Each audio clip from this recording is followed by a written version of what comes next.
8ನೇ ತರಗತಿ ಕನ್ನಡ ಗದ್ಯಭಾಗ 1 ಮಗ್ಗದ ಸಾಹೇಬ ಪ್ರಶ್ನೋತ್ತರಗಳು. ಕೃತಿಕಾರರ ಪರಿಚಯ. ಬಾಗಲೋಡಿ ದೇವರಾಯ ಇವರು 1927ರಲ್ಲಿ ಜನಿಸಿದರು. ಸ್ಥಳ ದಕ್ಷಿಣ ಕನ್ನಡ ಜಿಲ್ಲೆಯ ಬಾಗಲೋಡಿ. ವಿದ್ಯಾಭ್ಯಾಸ ಐಎಎಸ್ ಪರೀಕ್ಷೆಯಲ್ಲಿ ತೇರ್ಗಡೆ ಹೊಂದಿ ವಿದೇಶಿ ಸೇವೆಗೆ ಆಯ್ಕೆಯಾದರು. ವೃತ್ತಿ ಮಂಗಳೂರಿನ ಸರ್ಕಾರಿ ಕಾಲೇಜಿನಲ್ಲಿ ಇಂಗ್ಲಿಷ್ ಪ್ರಾಧ್ಯಾಪಕರಾಗಿದ್ದರು.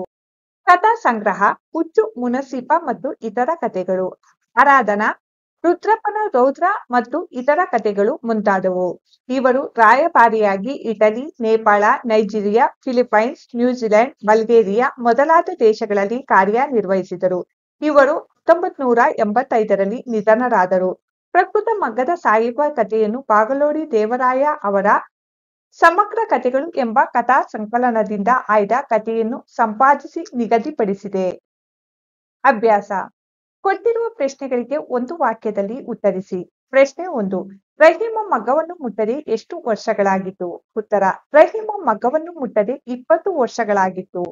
ಪ್ರಶ್ನೆ 2. ಹುಸೇನ್ ಸಾಹೇಬರ ಮನೆತನದವರಿಗೆ ದೇವಾಲಯದಲ್ಲಿದ್ದ ಹಕ್ಕು ಯಾವುದು? ಉತ್ತರ: ಹುಸೇನ್ ಸಾಹೇಬರ ಮನೆತನದವರು ದೇವರ ರಥೋತ್ಸವದ ಸಮಯದಲ್ಲಿ ಎಲ್ಲರಿಗಿಂತಲೂ ಮುಂದಾಗಿ ಪ್ರಸಾದ ಪಡೆಯುವ ಹಕ್ಕನ್ನು ಹೊಂದಿದ್ದರು. ಪ್ರಶ್ನೆ 3. ಅಬ್ದುಲ್ ರಹೀಮನ ಹಠವೇನು? ಉತ್ತರ: ತನ್ನ ಮಕ್ಕಳಿಗೆ ಒಂದಿಷ್ಟಾದರೂ ವಿದ್ಯಾಭ್ಯಾಸ ಕೊಡಿಸಿ ಸರ್ಕಾರಿ ನೌಕರರನ್ನು ಮಾಡಬೇಕೆಂಬುದು ಅಬ್ದುಲ್ ರಹೀಮನ ಹಠವಾಗಿತ್ತು. ಪ್ರಶ್ನೆ 4. ತಂದೆಯ ಆಸೆಯನ್ನು ಮೊದಲೆರಡು ಮಕ್ಕಳು ನೆರವೇರಿಸಿದ ಬಗ್ಗೆ ಹೇಗೆ? ಉತ್ತರ: ತಂದೆಯ ಆಸೆಯಂತೆ ಮೊದಲ ಮಗ ಸರ್ಕಾರಿ ಕಚೇರಿಯಲ್ಲಿ ಗುಮಾಸ್ತನಾದ. ಎರಡನೇ ಮಗ ಪೋಸ್ಟ್ ಮಾಸ್ಟರ್ ಆಗಿ ತಂದೆಯ ಆಸೆಯನ್ನು ಮೊದಲೆರಡು ಮಕ್ಕಳು ನೆರವೇರಿಸಿದರು. ಪ್ರಶ್ನೆ 5. ರಹೀಮ ಮಗನನ್ನು ಶಾಲೆಯಿಂದ ಬಿಡಿಸಿದ್ದೇಕೆ? ಉತ್ತರ: ರಹೀಮ ತನ್ನ ಮಗನಿಗಿದ್ದ ಮಗ್ಗದ ಹುಚ್ಚನ್ನು ಬಿಡಿಸಬೇಕೆಂದು ಶಾಲೆಯನ್ನು ಬಿಡಿಸಿದನು. ಕೊಟ್ಟಿರುವ ಪ್ರಶ್ನೆಗಳಿಗೆ 2-3 ವಾಕ್ಯಗಳಲ್ಲಿ ಉತ್ತರಿಸಿ. ಪ್ರಶ್ನೆ 1. ಹುಸೇನ್ ಸಾಹೇಬರ ವ್ಯಕ್ತಿತ್ವವನ್ನು ವಿವರಿಸಿ. ಉತ್ತರ: ಹುಸೇನ್ ಸಾಹೇಬರು ಜನಪ್ರಿಯ ಹಾಗೂ ಧನವಂತ ವ್ಯಕ್ತಿಯಾಗಿದ್ದರು. ಅವರು ಮಸೀದಿ ಮಾತ್ರವಲ್ಲ, ದೇವಸ್ಥಾನವನ್ನು ಕಟ್ಟಿಸಿದ್ದರು. ಇಂದಿಗೂ ಆ ದೇವಸ್ಥಾನದಲ್ಲಿ ರಥೋತ್ಸವದ ಸಮಯದಲ್ಲಿ ಅವರ ಮನೆತನದ ಹಿರಿಯ ಪ್ರತಿನಿಧಿಗೆ ಎಲ್ಲರಿಗಿಂತಲೂ ಮುಂದಾಗಿ ಪ್ರಸಾದವನ್ನು ಪಡೆಯುವ ಹಕ್ಕಿದೆ. ಪ್ರಶ್ನೆ 2. ಲೇಖಕರ ಹುಟ್ಟೂರಿನಲ್ಲಿದ್ದ ಮುಸ್ಲಿಂ ಧಾರ್ಮಿಕ ಉತ್ಸವದ ಸಂಪ್ರದಾಯವೇನು? ಉತ್ತರ: ಲೇಖಕರ ಹುಟ್ಟೂರಿನಲ್ಲಿ ಒಂದು ಪವಿತ್ರ ಸ್ಥಾನವಿದೆ. ಅಲ್ಲಿ ಉರ್ಸ್ ಎಂಬ ಮುಸಲ್ಮಾನರ ಧಾರ್ಮಿಕ ಉತ್ಸವದ ಕಾಲದಲ್ಲಿ ಲೇಖಕರ ಮನೆತನದ ಒಬ್ಬ ಪ್ರತಿನಿಧಿ ಇರಬೇಕು ಎಂಬ ಸಂಪ್ರದಾಯವಿತ್ತು. ಪ್ರಶ್ನೆ 3. ಮಿಠಾಯಿ ಕೊಟ್ಟಿದ್ದಕ್ಕೆ ಅತಿಥಿಗಳ ಆಕ್ಷೇಪವೇನು? ಉತ್ತರ: ಲೇಖಕರ ತಾಯಿ ಒಮ್ಮೆ ಅನಾರೋಗ್ಯದ ಕಾರಣ ಹಬ್ಬದ ದಿನ ಏನನ್ನೂ ಮಾಡಲಾಗಲಿಲ್ಲ. ಆದ್ದರಿಂದ ಲೇಖಕರ ತಂದೆಯವರು ಅಂಗಡಿಯಲ್ಲಿ ಮಿಠಾಯಿಗಳನ್ನು ತಂದು ಹಂಚಿದರು. ಆಗ ಅತಿಥಿಗಳು ಸಿಟ್ಟಿನಿಂದ, ರಾಯರೇ, ಅಂಗಡಿಯಿಂದ ತೆಗೆದುಕೊಳ್ಳಲು ನಮ್ಮಲ್ಲಿ ಹಣವಿಲ್ಲವೇ? ಮನೆಯಲ್ಲಿ ಕಾಯಿಲೆ ಇದ್ದರೆ ತಮ್ಮ ಮನೆಯಿಂದ ಒಂದು ಬೆಲ್ಲದ ಚೂರು ಅಥವಾ ಕಲ್ಲು ಸಕ್ಕರೆ ಅರಳು ಕೊಟ್ಟರೂ ಸಾಕಾಗಿತ್ತು. ಪ್ರಸಾದವೆಂದು ಸ್ವೀಕರಿಸುತ್ತಿದ್ದೆವು. ತಲತಲಾಂತರದಿಂದ ಬಂದ ಹಳೆಯ ಸಂಪ್ರದಾಯ ಬಿಟ್ಟು ಅಂಗಡಿಯಿಂದ ತಂದ ಮಿಠಾಯಿ ಕೊಡುವುದು ಸರಿಯೇ ಎಂದು ಅತಿಥಿಗಳು ಆಕ್ಷೇಪಿಸಿದರು. ಪ್ರಶ್ನೆ 4. ಕರೀಮನಿಗೆ ಶಾಲೆಯಲ್ಲಿ ಮಗ್ಗ ಕಲಿತುದರಿಂದ ಆದ ಪ್ರಯೋಜನವೇನು? ಉತ್ತರ: ಕರೀಮನಿಗೆ ಶಾಲೆಯಲ್ಲಿ ಮಗ್ಗ ಕಲಿತುದರಿಂದ ಸರಕಾರದಿಂದ ಒಂದು ಬೆಳ್ಳಿ ಪದಕ ಹಾಗೂ 100 ರೂಪಾಯಿ ಬಹುಮಾನವಾಗಿ ಬಂದಿದೆ. ಅಲ್ಲದೆ ಸಾಕಷ್ಟು ಪ್ರಶಂಸೆಗಳನ್ನು ಪಡೆದನು. ಪ್ರಶ್ನೆ 5. ಶಾಲಾ ವಾರ್ಷಿಕೋತ್ಸವದಂದು ಕರೀಂ ಮಾಡಿದ ಕೆಲಸವೇನು? ಉತ್ತರ: ಶಾಲಾ ವಾರ್ಷಿಕೋತ್ಸವದಂದು ವಿದ್ಯಾರ್ಥಿಗಳ ಒಂದು ನಾಟಕವಿತ್ತು. ಅದರಲ್ಲಿ ಕರೀಂ ಒಂದು ಸ್ತ್ರೀ ಪಾತ್ರವನ್ನು ಅಭಿನಯಿಸಿದ್ದನು. ಅದಕ್ಕೆಂದು ತಾಯಿಯಿಂದ ಗೌಪ್ಯವಾಗಿ ಹಳೆ ಕಾಲದ ಚಿನ್ನದ ಸರವನ್ನು ಅಲಂಕಾರಕ್ಕೆಂದು ಎರವಲು ತೆಗೆದುಕೊಂಡ. ನಾಟಕ ಮುಗಿದ ನಂತರ ಮನೆಗೆ ಬರಲಿಲ್ಲ, ಎಲ್ಲೋ ಮಾಯವಾಗಿ ಹೋದನು. ಕೊಟ್ಟಿರುವ ಪ್ರಶ್ನೆಗಳಿಗೆ 4-5 ವಾಕ್ಯಗಳಲ್ಲಿ ಉತ್ತರಿಸಿ. ಪ್ರಶ್ನೆ 1. ನವೀನ ಶಿಕ್ಷಣದ ವೈಶಿಷ್ಟ್ಯಗಳೇನು? ಉತ್ತರ: ನವೀನ ಶಿಕ್ಷಣ ಮಹಾತ್ಮ ಗಾಂಧೀಜಿಯವರ ಪ್ರೇರಣೆಯಿಂದ ಕೆಲವು ಶಾಲೆಗಳಲ್ಲಿ ಪ್ರಾರಂಭವಾಯಿತು. ಈ ಶಿಕ್ಷಣ ವ್ಯವಸ್ಥೆಯಲ್ಲಿ ವಿದ್ಯಾರ್ಥಿಗಳಿಗೆ ಹಲವು ತರದ ಔದ್ಯೋಗಿಕ ಶಿಕ್ಷಣವನ್ನು ಕೊಡುವುದು, ಅದರಲ್ಲಿ ಹಸ್ತಕೌಶಲ್ಯವನ್ನು, ದೇಹ ಶ್ರಮದಲ್ಲಿ ಗೌರವ ಭಾವವನ್ನು ಉಂಟು ಮಾಡುವುದು ಒಂದು ಭಾಗವಾಗಿತ್ತು. ಕೆಲವರಿಗೆ ಬಡಗಿಯ ಕೆಲಸ, ಕೆಲವರಿಗೆ ಬೆತ್ತದ ಕುರ್ಚಿ ಕೆಲಸ, ಕೆಲವರಿಗೆ ಸಾಮಗ್ರಿಗಳನ್ನು ಮಾಡುವ, ಕೆಲವರಿಗೆ ಕೃಷಿ, ಕೆಲವರಿಗೆ ಮಗ್ಗದ ಕೆಲಸವನ್ನು ಕಲಿಸಲಾಗುತ್ತಿತ್ತು. ಪ್ರಶ್ನೆ 2. ಶಂಕರಪ್ಪ ಅವರು ರಹೀಮನ ಬಳಿಗೆ ಸಂಧಾನಕ್ಕಾಗಿ ಬಂದ ಪ್ರಸಂಗವನ್ನು ತಿಳಿಸಿ. ಉತ್ತರ: ಕರೀಮನು ಶಂಕರಪ್ಪ ಅವರ ಮನೆಗೆ ಹೋಗಿ ತನ್ನ ತಂದೆಯೊಡನೆ ಸಂಧಾನ ಮಾಡಿಸಿರಿ ಎಂದು ಕೇಳಿಕೊಂಡನು. ಆಗ ಅಲ್ಲಿಗೆ ಶಂಕರಪ್ಪ ಹೋಗಿ ರಹೀಮನೊಡನೆ 1 ಗಂಟೆ ಗೋಗರೆದರು, ನಿವೇದಿಸಿದರು, ತರ್ಕಿಸಿದರು, ಚರ್ಚಿಸಿದರು. ಆದರೆ ರಹೀಂ ಒಂದು ಪದವನ್ನು ತಾಳ್ಮೆಯಿಂದ ಕೇಳಲಿಲ್ಲ. ಸಾಹೇಬ್ ಬಹದ್ದೂರ್ ಹುಸೇನ್ ಸಾಹೇಬರ ಕೀರ್ತಿಗೆ ಮಸಿ ಹಚ್ಚಿದ್ದಾನೆ. ನೀವು ಕಲಿಸಿದ ಪಾಠದಿಂದಲೇ ಈ ಹಠಮಾರಿ ನಮ್ಮ ವಂಶದ ಕೀರ್ತಿಯನ್ನು ಮಣ್ಣುಪಾಲು ಮಾಡಿದ. ಹಣ ತಂದಿದ್ದಾನಂತೆ. ಕಳವಿನ ಹಣವೋ ದರೋಡೆಯ ಹಣವೋ ಎಂದು ರಹೀಂ ಸಿಡುಕಿದ. ಆಗ ಶಂಕರಪ್ಪ ಅವರು ಮುಖ ಬಾಡಿಸಿಕೊಂಡು ಹಿಂತೆರಳಿದರು. ಕೊಟ್ಟಿರುವ ಪ್ರಶ್ನೆಗಳಿಗೆ 8-10 ವಾಕ್ಯಗಳಲ್ಲಿ ಉತ್ತರಿಸಿ. ಪ್ರಶ್ನೆ 1. ಕರೀಮ ಧನವಂತನಾದ ಬಗ್ಗೆ ಹೇಗೆ ವಿವರಿಸಿ. ಉತ್ತರ. ಮಹಾತ್ಮ ಗಾಂಧೀಜಿಯವರ ಪ್ರೇರಣೆಯಿಂದ ಕೆಲವು ಶಾಲೆಗಳಲ್ಲಿ ನವೀನ ಶಿಕ್ಷಣ ಆರಂಭವಾಯಿತು. ಆ ವ್ಯವಸ್ಥೆಯಲ್ಲಿ ವಿದ್ಯಾರ್ಥಿಗಳಿಗೆ ಹಲವು ತರದ ಔದ್ಯೋಗಿಕ ಶಿಕ್ಷಣವನ್ನು ಕೊಡುವುದು, ಕೆಲವರಿಗೆ ಮಗ್ಗದ ಕೆಲಸವನ್ನು ಕಲಿಸತೊಡಗಿದರು. ಹುಡುಗ ಕರೀಂ ಮಗ್ಗದ ಕೆಲಸವನ್ನು ಮೀನು ನೀರಿನಲ್ಲಿ ಈಜುವಷ್ಟೇ ಸುಲಭವಾಗಿ ಕಲಿತು ಬಹು ನಿಪುಣನಾಗಿ ಬಿಟ್ಟ. ಕರೀಂ ಶಾಲೆಯ ಮಗ್ಗದಲ್ಲಿ ಒಂದು ಪರಿವರ್ತನೆಯನ್ನು ತನ್ನದೇ ಬುದ್ಧಿವಂತಿಕೆ ಹಾಗೂ ಕೌಶಲ್ಯದಿಂದ ಮಾಡಿಬಿಟ್ಟಿದ್ದ. ಅದರ ಫಲ ಸ್ವರೂಪವಾಗಿ ಸರ್ಕಾರದಿಂದ ಅವನಿಗೆ 1 ಬೆಳ್ಳಿ ಪದಕವೂ 100 ರೂಪಾಯಿಯ ಬಹುಮಾನವೂ ಬಂದವು. ಸಣ್ಣ ಪ್ರಾಯದಲ್ಲೇ ಮಗ್ಗದ ಸಹಕಾರ ಸಂಘವೊಂದನ್ನು ಸ್ಥಾಪಿಸಿ ಅವನೀಗ ಅದರ ಅಧ್ಯಕ್ಷನಾಗಿದ್ದ. ಸಾಕಷ್ಟು ಯಶಸ್ವಿಯೂ ಧನವಂತನೂ ಆದನು. ಅದು ಅಲ್ಲದೆ ಮಗ್ಗದ ಯಂತ್ರದ ಪ್ರಯೋಗದಲ್ಲಿ ಹೊಸ ಹೊಸ ಸುಧಾರಣೆಗಳನ್ನು ಪರಿವರ್ತನೆಗಳನ್ನು ತಂದು ಹೆಸರು ಮಾಡಿದನು. ಕರೀಮನ ಸಾಧನೆಯನ್ನು ಗುರುತಿಸಿ ರಾಷ್ಟ್ರಪತಿಯವರು ಪದ್ಮಭೂಷಣ ಬಿರುದನ್ನು ಕೊಟ್ಟರು. ಹೀಗೆ ಕರೀಂ ಮಗ್ಗದ ಹುಸೇನ್ ಸಾಹೇಬರ ಹೆಸರಿಗೆ ಕೀರ್ತಿಯನ್ನು ತಂದನು.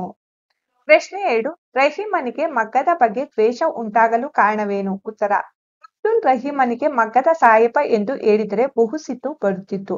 ಅನಿಷ್ಟ ಮಗ್ಗದ ಹೆಸರೆತ್ತಬೇಡಿ, ಮಗ್ಗವಲ್ಲ ಕೊರಳಿಗೆ ಹಗ್ಗ ಎಂದು ರೋಸದಿಂದ ಹೇಳುತ್ತಿದ್ದನು. ಏಕೆಂದರೆ ಅವನ ಅಜ್ಜನ ಕಾಲದಲ್ಲಿ ಬ್ರಿಟಿಷರು ಹಗ್ಗದ ವಿಲಾಯಿತಿಯ ಮಿಲ್ಲಿನ ಬಟ್ಟೆಗಳನ್ನು ನಮ್ಮ ದೇಶದಲ್ಲಿ ಏರಿಬಿಟ್ಟರು. ಅವೇನು ನಿಜಕ್ಕೂ ನಿಷ್ಕೃಷ್ಟ ವಸ್ತುಗಳು. 1 ವರ್ಷದೊಳಗೆ ಕಳೆಬರಹಗಳಾಗಿ ಅಡುಕು ಚಿಂದಿಯಾಗುತ್ತಿದ್ದವು. 1 ತಿಂಗಳಲ್ಲಿ ಬಣ್ಣ ವಿವರ್ಣವಾಗಿ 2 ತಿಂಗಳಲ್ಲಿ ಮಾಯವಾಗುತ್ತಿತ್ತು. ಆದರೆ ಜನರಿಗೆ ಬೇಕಾದದ್ದು ಹಗ್ಗದ ವಸ್ತು. ಆದ್ದರಿಂದ ಹಗ್ಗದ ಮಾಲಿನದೇ ಆಧಿಪತ್ಯವಾಗಿತ್ತು. ಮಗ್ಗದವರು ಬಿಕಾರಿಗಳಾದರು. ಅವರ ಅನ್ನಕ್ಕೆ ಸಂಚಕಾರವಾಯಿತು. ಇದರಿಂದ ಅಬ್ದುಲ್ ರಹೀಮನಿಗೆ ಬಹಳ ಕಷ್ಟವಾಯಿತು. ಮಗ್ಗಗಳೆಲ್ಲ ಧೂಳು ತುಂಬಿ ಜೇಡರ ಬಲೆಗಳಿಂದ ಹಾಳು ಬಿದ್ದವು. ಮನೆಯಲ್ಲಿ ಊಟಕ್ಕೆ ಇದೆಯೋ ಇಲ್ಲವೋ ಎಂಬಂತಾಯಿತು. ಆದ್ದರಿಂದ ಅವನಿಗೆ ಮಗ್ಗದ ಬಗ್ಗೆ ದ್ವೇಷ ಉಂಟಾಯಿತು. ಸಂದರ್ಭ ಸಹಿತ ಸ್ವಾರಸ್ಯವನ್ನು ವಿವರಿಸಿ. ಸಂದರ್ಭ 1. ಮಗ್ಗವಲ್ಲ ಕೊರಳಿಗೆ ಹಗ್ಗ. ಆಯ್ಕೆ. ಈ ವಾಕ್ಯವನ್ನು ಬಾಗಲೋಡಿ ದೇವರಾಯ ಅವರು ಬರೆದಿರುವ ಸಮಗ್ರ ಕಥೆಗಳು ಕೃತಿಯಿಂದ ತೆಗೆದುಕೊಳ್ಳಲಾದ ಮಗ್ಗದ ಸಾಹೇಬ ಎಂಬ ಗದ್ಯಭಾಗದಿಂದ ಆರಿಸಿಕೊಳ್ಳಲಾಗಿದೆ. ಸಂದರ್ಭ. ರಹೀಮನಿಗೆ ಯಾರಾದರೂ ಮಗ್ಗದ ಸಾಹೇಬ ಎಂದು ಹೇಳಿದರೆ ಸಿಟ್ಟು ಬರುತ್ತಿತ್ತು. ಅನಿಷ್ಟ ಮಗ್ಗದ ಹೆಸರೆತ್ತಬೇಡಿ, ಮಗ್ಗವಲ್ಲ ಕೊರಳಿಗೆ ಹಗ್ಗ ಎಂದು ರೋಷದಿಂದ ಹೇಳುತ್ತಿದ್ದನು ಎಂದು ಹೇಳುವ ಸಂದರ್ಭದಲ್ಲಿ ಈ ಮಾತು ಬಂದಿದೆ. ಸ್ವಾರಸ್ಯ. ಬ್ರಿಟಿಷರ ವಿಲಾಯಿತಿ ಮಿಲ್ಲಿನ ಬಟ್ಟೆಗಳಿಂದಾಗಿ ಕೈಮಗ್ಗದ ಬಟ್ಟೆಗಳು ಬೆಲೆ ಕಳೆದುಕೊಂಡಿದ್ದರಿಂದ ಮಗ್ಗದವರಿಗೆ ಅನ್ನಕ್ಕೂ ಸಂಚಕಾರವಾಗಿದ್ದರಿಂದ ರಹೀಮನಿಗೆ ಮಗ್ಗದ ಬಗ್ಗೆ ಸಿಟ್ಟಾಗಿರುವುದು ಇಲ್ಲಿ ಸ್ವಾರಸ್ಯವಾಗಿದೆ. 2. ಕಳ್ಳನಾದವನು ಮನೆ ಬಿಟ್ಟು ಓಡಿ ಹೋದವನು ಮಗನೇ ಅಲ್ಲ. ಆಯ್ಕೆ. ಈ ವಾಕ್ಯವನ್ನು ಬಾಗಲೋಡಿ ದೇವರಾಯ ಅವರು ಬರೆದಿರುವ ಸಮಗ್ರ ಕಥೆಗಳು ಕೃತಿಯಿಂದ ತೆಗೆದುಕೊಳ್ಳಲಾದ ಮಗ್ಗದ ಸಾಹೇಬ ಎಂಬ ಗದ್ಯಭಾಗದಿಂದ ಆರಿಸಿಕೊಳ್ಳಲಾಗಿದೆ. ಸಂದರ್ಭ. ಕರೀಮನು ನಾಟಕದಲ್ಲಿ ಅಲಂಕಾರ ಮಾಡಿಕೊಳ್ಳಲೆಂದು ತಾಯಿಯಿಂದ ಹಳೆ ಕಾಲದ ಒಂದು ಚಿನ್ನದ ಸರವನ್ನು ತೆಗೆದುಕೊಂಡಿದ್ದನು. ಆದರೆ ನಾಟಕ ಮುಗಿದ ನಂತರ ಮನೆಗೆ ಬರಲಿಲ್ಲ. ಎಲ್ಲೋ ಮಾಯವಾಗಿ ಹೋದ. ಆ ಸಂದರ್ಭದಲ್ಲಿ ಕೋಪಗೊಂಡ ಆತನ ತಂದೆ ರಹೀಮನು ಈ ಮೇಲಿನ ಮಾತನ್ನು ಹೇಳುತ್ತಾನೆ. ಸ್ವಾರಸ್ಯ. ಕರೀಮನು ಮನೆ ಬಿಟ್ಟು ಹೋದುದರಿಂದ ರಹೀಮನಿಗೆ ಮಗನ ಸ್ವಭಾವ ನಡವಳಿಕೆಗಳು ಸಿಟ್ಟು ತರಿಸಿರುವುದು ಇಲ್ಲಿನ ಸ್ವಾರಸ್ಯವಾಗಿದೆ. 3. ನಿಮ್ಮ ಹಳೆಯ ಶಿಷ್ಯನಿಗೆ ಇದೊಂದು ಉಪಕಾರ ಮಾಡಿ. ಆಯ್ಕೆ. ಈ ವಾಕ್ಯವನ್ನು ಬಾಗಲೋಡಿ ದೇವರಾಯ ಅವರು ಬರೆದಿರುವ ಸಮಗ್ರ ಕಥೆಗಳು ಕೃತಿಯಿಂದ ತೆಗೆದುಕೊಳ್ಳಲಾದ ಮಗ್ಗದ ಸಾಹೇಬ ಎಂಬ ಗದ್ಯಭಾಗದಿಂದ ಆರಿಸಿಕೊಳ್ಳಲಾಗಿದೆ. ಸಂದರ್ಭ. ಕರೀಮನು ಕೆಲವು ವರ್ಷಗಳ ನಂತರ 10,000 ರೂಪಾಯಿ ಮತ್ತು ತಾಯಿಯ ಸರದೊಂದಿಗೆ ಮನೆಗೆ ಬಂದಾಗ ಆತನ ತಂದೆ ಅವನನ್ನು ಮನೆಗೆ ಸೇರಿಸದೆ ಬಾಗಿಲು ಮುಚ್ಚಿದನು. ಆಗ ಕರೀಮನು ಶಂಕರಪ್ಪ ಮಾಸ್ಟರರ ಬಳಿಗೆ ಹೋಗಿ ತನ್ನ ತಂದೆಯೊಡನೆ ಸಂಧಾನ ಮಾಡಿಸಿ ಎಂದು ಕೇಳಿಕೊಳ್ಳುವ ಸಂದರ್ಭದಲ್ಲಿ ಕರೀಮನು ಶಂಕರಪ್ಪ ಮಾಸ್ಟರಿಗೆ ಈ ಮಾತನ್ನು ಹೇಳುತ್ತಾನೆ. ಸ್ವಾರಸ್ಯ ಇಲ್ಲಿ ಕರೀಮನ ಸಾಧನೆ, ತಂದೆ ತಾಯಿಯ ಮೇಲೆ ಇದ್ದ ಪ್ರೀತಿ, ಉಪಾಧ್ಯಾಯರಲ್ಲಿ ಆತನು ವಿನಂತಿಸಿಕೊಳ್ಳುವ ರೀತಿ ಈ ಮಾತಿನಲ್ಲಿ ಸ್ವಾರಸ್ಯವಾಗಿ ಮೂಡಿಬಂದಿದೆ. 4. ದೇವರು ದೊಡ್ಡವನು, ದೇವರು ದಯಾಳು. ಆಯ್ಕೆ ಈ ವಾಕ್ಯವನ್ನು ಬಾಗಲೋಡಿ ದೇವರಾಯ ಅವರು ಬರೆದಿರುವ ಸಮಗ್ರ ಕಥೆಗಳು ಕೃತಿಯಿಂದ ತೆಗೆದುಕೊಳ್ಳಲಾದ ಮಗ್ಗದ ಸಾಹೇಬ ಎಂಬ ಗದ್ಯ ಭಾಗದಿಂದ ಆರಿಸಿಕೊಳ್ಳಲಾಗಿದೆ. ಸಂದರ್ಭ: ನಿಮ್ಮ ಮಗ ಕರೀಮನಿಗೆ ರಾಷ್ಟ್ರಪತಿ ಅವರು ಪದ್ಮಭೂಷಣ ಬಿರುದನ್ನು ಕೊಟ್ಟಿದ್ದಾರೆ. ಅದರ ಭಾವಚಿತ್ರ ಈ ವಾರ್ತಾಪತ್ರಿಕೆಯಲ್ಲಿದೆ ಎಂದು ಶಂಕರಪ್ಪ ಅವರು ಮುದುಕನಾಗಿದ್ದ ರಹೀಮನಿಗೆ ಹೇಳಿದಾಗ ರಹೀಮನು ಸಂತೋಷದಿಂದ ಹೆಮ್ಮೆ ಪಡುವ ಸಂದರ್ಭದಲ್ಲಿ ಈ ಮೇಲಿನ ಮಾತನ್ನು ಹೇಳುತ್ತಾನೆ. ಸ್ವಾರಸ್ಯ: ತನ್ನ ಮಗ ಕರೀಮನ ಬಗ್ಗೆ ಕೆಟ್ಟ ಅಭಿಪ್ರಾಯ ಹೊಂದಿದ್ದ ರಹೀಮನಿಗೆ ತನ್ನ ಮಗನ ಸಾಧನೆಯನ್ನು ಕೇಳಿ ಅವನ ಬಗ್ಗೆ ಹೆಮ್ಮೆಯ ಭಾವನೆ ಮೂಡಿದ್ದು ಈ ಮಾತಿನಲ್ಲಿ ಸ್ವಾರಸ್ಯಪೂರ್ಣವಾಗಿದೆ. ಬಿಟ್ಟ ಸ್ಥಳಗಳನ್ನು ಸೂಕ್ತ ಉತ್ತರಗಳಿಂದ ತುಂಬಿರಿ. 1. ಅಬ್ದುಲ್ ರಹೀಮನಿಗೆ ಡ್ಯಾಸ್ ಎಂದು ಹೇಳಿದರೆ ಬಹು ಸಿಟ್ಟು ಬರುತ್ತಿತ್ತು. ಉತ್ತರ: ಮಗ್ಗದ ಸಾಹೇಬ. 2. ಮನೆಯಲ್ಲಿ ಡ್ಯಾಸ್ ಇದೆಯೋ ಇಲ್ಲವೋ ಎಂಬಂತಾಗಿದೆ. ಉತ್ತರ: ಊಟಕ್ಕೆ. 3. ಹುಡುಗನ ಡ್ಯಾಸ್ ಆಕಾಶಕ್ಕೇರಿತು. ಉತ್ತರ: ಉತ್ಸಾಹ. 4. ಶಂಕರಪ್ಪ ಅವರು ಡ್ಯಾಸ್ ಹಿಂತೆರಳಿದರು. ಉತ್ತರ: ಮುಖ ಬಾಡಿಸಿಕೊಂಡು. 5. ನನಗೆ 2 ಮಕ್ಕಳು. ಡ್ಯಾಸ್ ಪರಿಚಯ ನನಗಿಲ್ಲ. ಉತ್ತರ: ಕಳ್ಳರ. ಅಭ್ಯಾಸ ಚಟುವಟಿಕೆ. ಕೊಟ್ಟಿರುವ ಪ್ರಶ್ನೆಗಳಿಗೆ ಉತ್ತರಿಸಿ. ಪ್ರಶ್ನೆ 1. ಕನ್ನಡ ವರ್ಣಮಾಲೆಯಲ್ಲಿ ಒಟ್ಟು ಎಷ್ಟು ಅಕ್ಷರಗಳಿವೆ?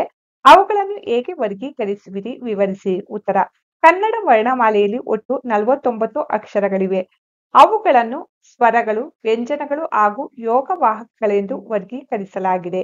ಇವುಗಳಲ್ಲಿ ಸ್ವರಗಳು 13, ವ್ಯಂಜನಗಳು 34, ಯೋಗವಾಹಕಗಳು 2 ಅಕ್ಷರಗಳಿವೆ. ಪ್ರಶ್ನೆ 2. ಕನ್ನಡ ವರ್ಣಮಾಲೆಯಲ್ಲಿರುವ ಹ್ರಸ್ವ ಹಾಗೂ ದೀರ್ಘ ಸ್ವರಗಳನ್ನು ಬರೆಯಿರಿ. ಉತ್ತರ: ಹ್ರಸ್ವ ಸ್ವರಗಳು ಅ, ಇ, ಉ, ಋ, ಎ, ಓ.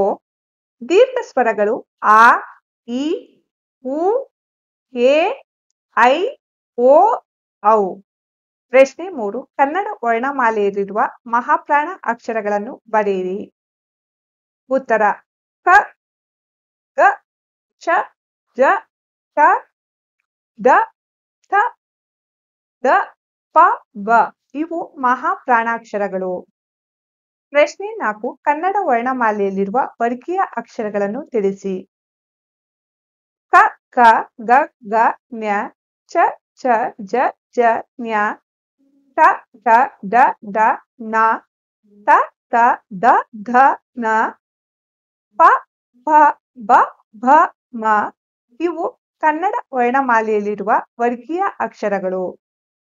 ಪ್ರಶ್ನೆ 5. ಕನ್ನಡ ವರ್ಣಮಾಲೆಯಲ್ಲಿರುವ ಅನುನಾಸಿಕಗಳನ್ನು ಪಟ್ಟಿ ಮಾಡಿ.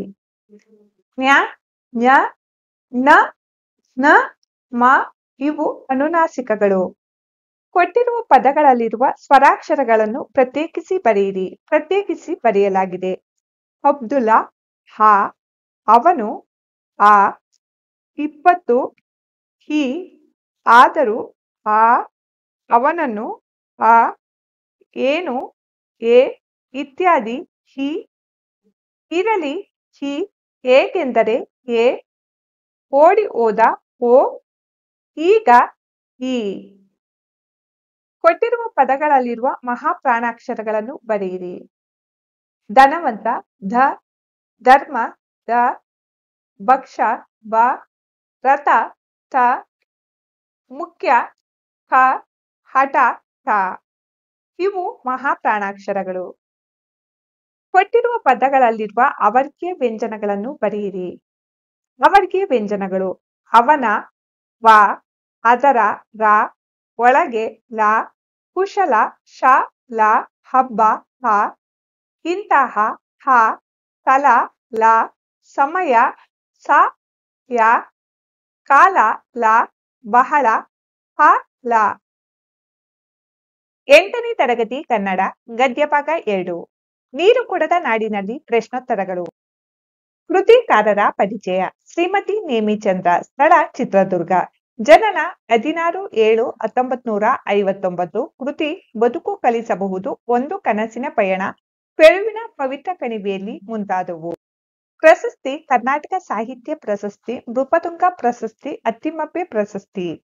ಪ್ರಸ್ತುತ ನೀರು ಕೊಡದ ನಾಡಿನಲ್ಲಿ ಅಂಕಣ ಬರಹವನ್ನು ಶ್ರೀಮತಿ ನೇಮಿಚಂದ್ರ ಅವರ ಬದುಕು ಕಲಿಸಬಹುದು ಕೃತಿಯಿಂದ ಆಯ್ದು ಸಂಪಾದಿಸಿ ನಿಗದಿಪಡಿಸಿದೆ. ಕೊಟ್ಟಿರುವ ಪ್ರಶ್ನೆಗಳಿಗೆ ಒಂದು ವಾಕ್ಯದಲ್ಲಿ ಉತ್ತರಿಸಿ. ಪ್ರಶ್ನೆ 1. ಎಲ್ಲಿ ನೀರು ಕೊಡುವ ಸಂಪ್ರದಾಯವಿಲ್ಲ? ಉತ್ತರ: ಯುರೋಪ್ ರಾಷ್ಟ್ರಗಳಲ್ಲಿ, ಅಮೆರಿಕದಲ್ಲಿ ನೀರು ಕೊಡುವ ಸಂಪ್ರದಾಯವಿಲ್ಲ. ಪ್ರಶ್ನೆ 2. ಮನೆಗೆ ಬಂದವರನ್ನು ಹೇಗೆ ಸತ್ಕರಿಸುವ ಸಂಪ್ರದಾಯ ನಮ್ಮಲ್ಲಿದೆ? ಉತ್ತರ: ಮನೆಗೆ ಬಂದವರನ್ನು ತಣ್ಣನೆಯ ನೀರು ತಂದುಕೊಟ್ಟು ಉಪಚರಿಸುವ ಸಂಪ್ರದಾಯ ನಮ್ಮಲ್ಲಿದೆ. ಪ್ರಶ್ನೆ 3. ವಿದೇಶಗಳಲ್ಲಿ ನೀರಿಗಿಂತ ಅಗ್ಗವಾಗಿ ಸಿಗುವುದೇನು? ಉತ್ತರ: ವಿದೇಶಗಳಲ್ಲಿ ನೀರಿಗಿಂತ ಅಗ್ಗವಾಗಿ ಕೋಲಾಗಳು ಸಿಗುತ್ತವೆ. ಪ್ರಶ್ನೆ 4. ಭಾರತದಲ್ಲಿ ಇತ್ತೀಚೆಗೆ ಯಾವ ಹುನ್ನಾರ ನಡೆದಿದೆ? ಉತ್ತರ: ಭಾರತದಲ್ಲಿ ಇತ್ತೀಚೆಗೆ mother's day, fathers day, Valentine's day ಆಚರಿಸುವುದರ ಮೂಲಕ ನಿತ್ಯ ಗಿಫ್ಟ್ ಗ್ರೀಟಿಂಗ್ ಕಾರ್ಡ್ ಮಾಡುವ ಹೊಸ ಹುನ್ನಾರ ನಡೆದಿದೆ. ಪ್ರಶ್ನೆ 5. ಸರ್ವರಿಗೂ ವೇದ್ಯವಾಗಿರುವ ಅಂಶಗಳ್ಯಾವುವು? ಉತ್ತರ: Mother's day, fathers day, Valentine's Day ಆಚರಣೆ ಪ್ರೀತಿಯಿಂದ ಅಲ್ಲ, ಗಿಫ್ಟ್ ಗ್ರೀಟಿಂಗ್ ಕಾರ್ಡ್ ಮಾರುವ ಹೊಸ ಹುನ್ನಾರ ಎಂಬ ಅಂಶಗಳು ಎಲ್ಲರಿಗೂ ವೇದ್ಯವಾಗಿದೆ. ಪ್ರಶ್ನೆ 6. ಲೇಖಕಿಗೆ ಹೋಟೆಲ್ನಲ್ಲಿ 4 ಲೋಟ ನೀರು ತಂದಿದ್ದಾಗ ಆದ ಅನುಭವವೇನು? ಉತ್ತರ: ಲೇಖಕಿಗೆ ಹೋಟೆಲ್ನಲ್ಲಿ 4 ಲೋಟ ನೀರು ತಂದಿದ್ದಾಗ ಬರೀ ಬಾಯಲ್ಲ, ಮನಸ್ಸು ಕೂಡ ತಂಪಾಯಿತು. ಕೊಟ್ಟಿರುವ ಪ್ರಶ್ನೆಗಳಿಗೆ 2-3 ವಾಕ್ಯಗಳಲ್ಲಿ ಉತ್ತರಿಸಿ. ಪ್ರಶ್ನೆ 1. ವಿದೇಶಗಳಲ್ಲಿ ಬಾಯಾರಿಕೆಗೆ ಧಾರಾಳವಾಗಿ ಏನೇನು ದೊರೆಯುವವು? ಉತ್ತರ: ವಿದೇಶಗಳಲ್ಲಿ ಬಾಯಾರಿಕೆಗೆ ಕೋಲಾಗಳು, ಫ್ರೆಂಚ್ ವೈನ್, ಬಿಯರ್ ಬಾಟಲಿಯಲ್ಲಿನ ಹಣ್ಣಿನ ರಸ ಧಾರಾಳವಾಗಿ ಸಿಗುತ್ತದೆ. ಪ್ರಶ್ನೆ 2. ಗುರುದ್ವಾರಗಳ ಬಳಿ ಸ್ವಯಂ ಸೇವಕರು ಏನು ಮಾಡುತ್ತಿದ್ದರು? ಉತ್ತರ: ಗುರುದ್ವಾರಗಳ ಬಳಿ ಸ್ವಯಂ ಸೇವಕರು ನೀರನ್ನು ದೊಡ್ಡ ಕೊಳಾಯಿಯಿಂದ ಹಿಡಿದು ನಿಲ್ಲಿಸಿದ ಆಟೋ, ಬಸ್ ಹಾಗೂ ದಾರಿ ಹೋಕರಿಗೆ ಕುಡಿಸುತ್ತಿದ್ದರು. ಪ್ರಶ್ನೆ 3. ಕೋಲಗಳ ಆಸೆಯಿಂದ ನಾವು ಏನೆಲ್ಲವನ್ನು ತೊರೆಯುತ್ತಿದ್ದೇವೆ? ಉತ್ತರ: ಕೋಲಗಳ ಆಸೆಯಿಂದ ನಾವು ರುಚಿಯಾದ ಮಜ್ಜಿಗೆ, ಪಾನಕ, ಎಳನೀರು, ಕಬ್ಬಿನ ಹಾಲು, ತಾಜಾ ಹಣ್ಣಿನ ರಸ ಎಲ್ಲವನ್ನೂ ತೊರೆಯುತ್ತಿದ್ದೇವೆ. ಪ್ರಶ್ನೆ 4. ನಾಗರಿಕತೆಯ ದೊಡ್ಡ ಅನಾಹುತಗಳಾಗಿ ಕಾಣಿಸಿಕೊಳ್ಳುತ್ತಿರುವ ಆಚರಣೆಗಳ್ಯಾವುವು? ಉತ್ತರ: Mother's day, fathers day, Valentine's Day ಆಚರಿಸುವುದು ನಾಗರಿಕತೆಯ ದೊಡ್ಡ ಅನಾಹುತಗಳಾಗಿ ಕಾಣಿಸಿಕೊಳ್ಳುತ್ತಿರುವ ಆಚರಣೆಗಳು.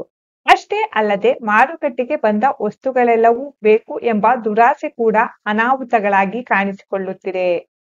ಪ್ರಶ್ನೆ 5. ಜನಪ್ರಿಯ ಹೋಟೆಲಿನ ಮಾಲೀಕನಿಗೆ ತಂಪು ಪಾನೀಯ ಕಂಪನಿ ಹೇಳಿದ್ದೇನು? ಉತ್ತರ: ಜನಪ್ರಿಯ ಹೋಟೆಲಿನ ಮಾಲೀಕನಿಗೆ ತಂಪು ಪಾನೀಯ ಕಂಪನಿ ಹೇಳಿದ್ದೆಂದರೆ, ಗ್ರಾಹಕರಿಗೆ ಬಂದೊಡನೆ ನೀರು ಕೊಡುವುದನ್ನು ನಿಲ್ಲಿಸಿದರೆ ಹಣ ಕೊಡುವುದಾಗಿ ಹೇಳಿ ನೀರು ಕೊಡುವ ಬದಲು ಅವರ ಕಂಪನಿಯ ಪಾನೀಯ ಕುಡಿಸಿ ಎಂದು ಹೇಳುತ್ತಾರೆ.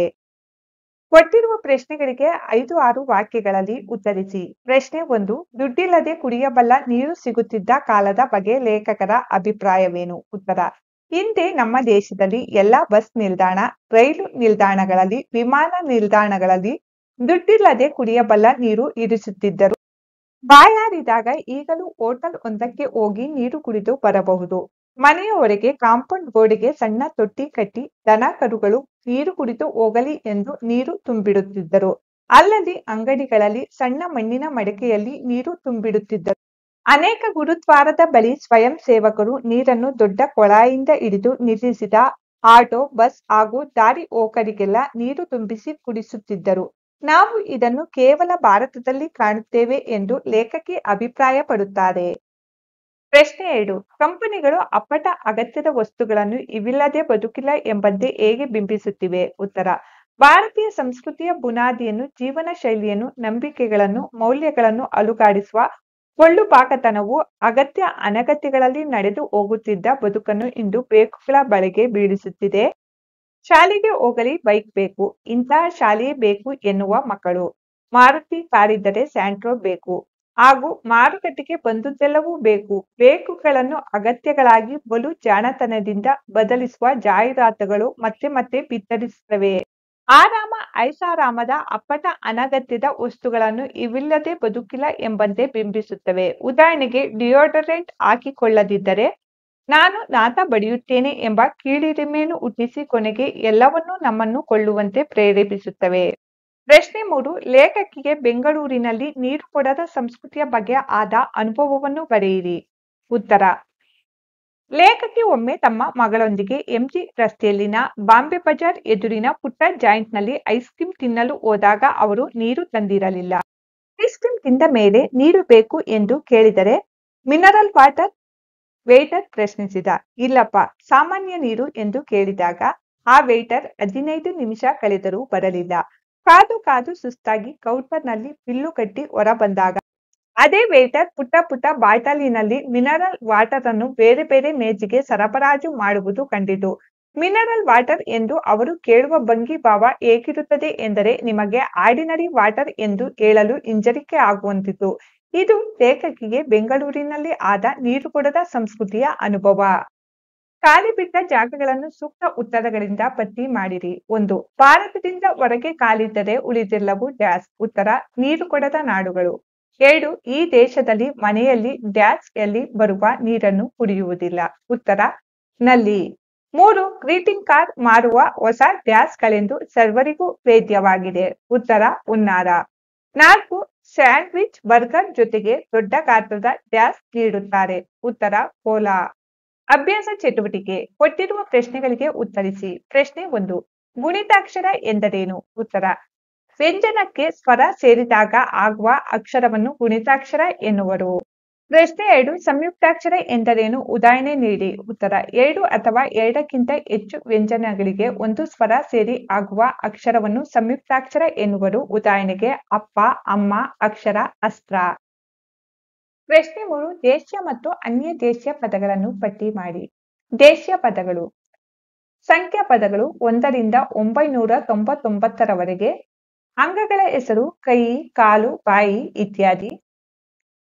ಒಂದು ವಾಚಕಗಳು ಅಜ್ಜ, ಅಜ್ಜಿ, ಅಪ್ಪ, ಅಮ್ಮ, ಚಿಕ್ಕಪ್ಪ, ಚಿಕ್ಕಮ್ಮ, ಅಣ್ಣ, ಅಕ್ಕ ಇತ್ಯಾದಿ. ಇವು ನಿರ್ದಿಷ್ಟ ಪದಗಳು. ಪ್ರತಿಯೊಂದು ಭಾಷೆಯಲ್ಲಿ ಆಯಾ ಭಾಷೆಗಳ ಸ್ವಂತ ಪದಗಳಾಗಿರುತ್ತವೆ. ಅನ್ಯ ದೇಶೀಯ ಪದಗಳು ಅರ್ಜಿ, ಕಚೇರಿ, ಕಾರ್ಖಾನೆ, ಕೋರ್ಟ್, ಬ್ಯಾಂಕ್, ಹಾರ್ಮೋನಿಯಂ, ಸಾಬೂನು, ಮೇಜು ಮುಂತಾದವುಗಳು. ಪ್ರಶ್ನೆ 4. ಕನ್ನಡದಲ್ಲಿರುವ ಯಾವುದಾದರೂ 5 ತದ್ಭವ ಪದಗಳನ್ನು ಪಟ್ಟಿ ಮಾಡಿ. ಉತ್ತರ: ಬಸದಿ, ಬೆಸುಗೆ, ಕೊಡಲಿ, ಬಸವ, ಬಿನ್ನಣ. ಪ್ರಾಯೋಗಿಕ ಭಾಷಾಭ್ಯಾಸ. ಕೊಟ್ಟಿರುವ ಪದಗಳಲ್ಲಿರುವ ಗುಣಿತಾಕ್ಷರಗಳನ್ನು ಪ್ರತ್ಯೇಕಿಸಿ ಬರೆಯಿರಿ. ಪದಗಳು: ಹೋಟೆಲ್, ಮಾಲೀಕ, ರಸ್ತೆ, ಗ್ರಾಹಕ, ಗಾಂಧೀಜಿ, ಇವರು, ಪುಣ್ಯಾತ್ಮ. ಗುಣಿತಾಕ್ಷರಗಳನ್ನು ಪ್ರತ್ಯೇಕಿಸಿ ಬರೆಯಲಾಗಿದೆ.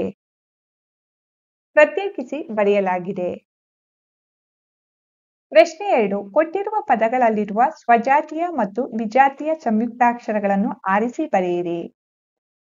ಸ್ವಜಾತಿಯ ಸಂಯುಕ್ತಾಕ್ಷರಗಳು ಅಮ್ಮ, ಕುಕ್ಕಟೆ, ಹಣ್ಣಿನ ರಸ, ಮಣ್ಣು, ಹಗ್ಗ, ಹುನ್ನಾರ. ವಿಜಾತಿಯ ಸಂಯುಕ್ತಾಕ್ಷರಗಳು ದಿನಪತ್ರಿಕೆ, ಅಗತ್ಯ, ವಸ್ತು, ನಿಲ್ದಾಣ, ಸಂಪ್ರದಾಯ, ಸಂಸ್ಕೃತಿ, ಪ್ರವಾಸ, ಶಕ್ತಿ, ಶುದ್ಧ. ಕೊಟ್ಟಿರುವ ಪದಗಳ ತದ್ಭವ ರೂಪ ಬರೆಯಿರಿ. ವರ್ಷ, ವರುಷ, ಪ್ರಾಣ, ಹರಣ, ಶಕ್ತಿ, ಸಕುತಿ, ಪುಣ್ಯ, ಪುಣ್ಯ.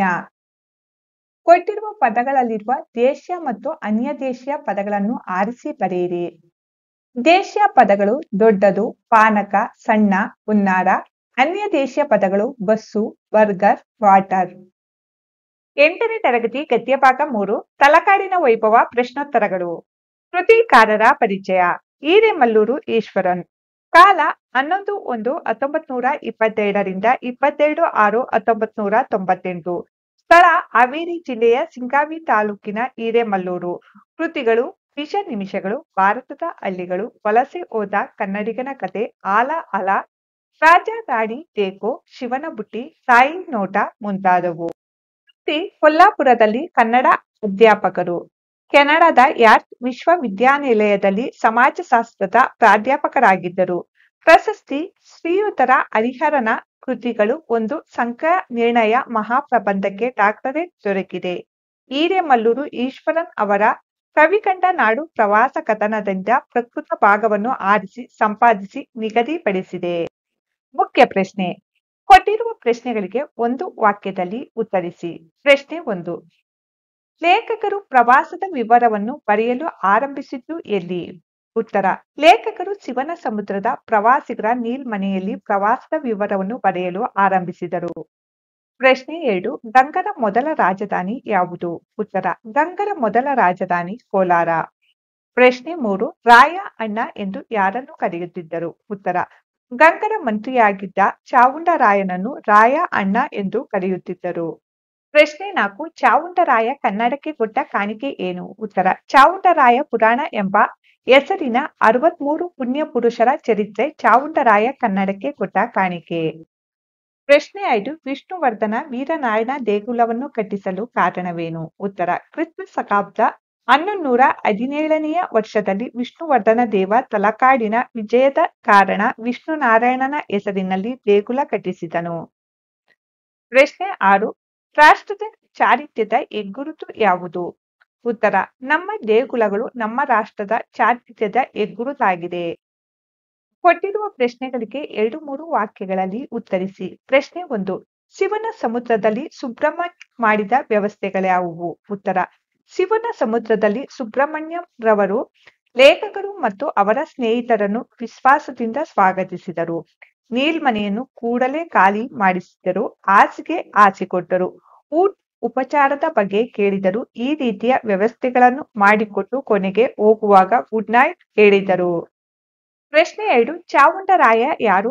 ಆತನ ವಿಶೇಷತೆ ಏನು? ಉತ್ತರ.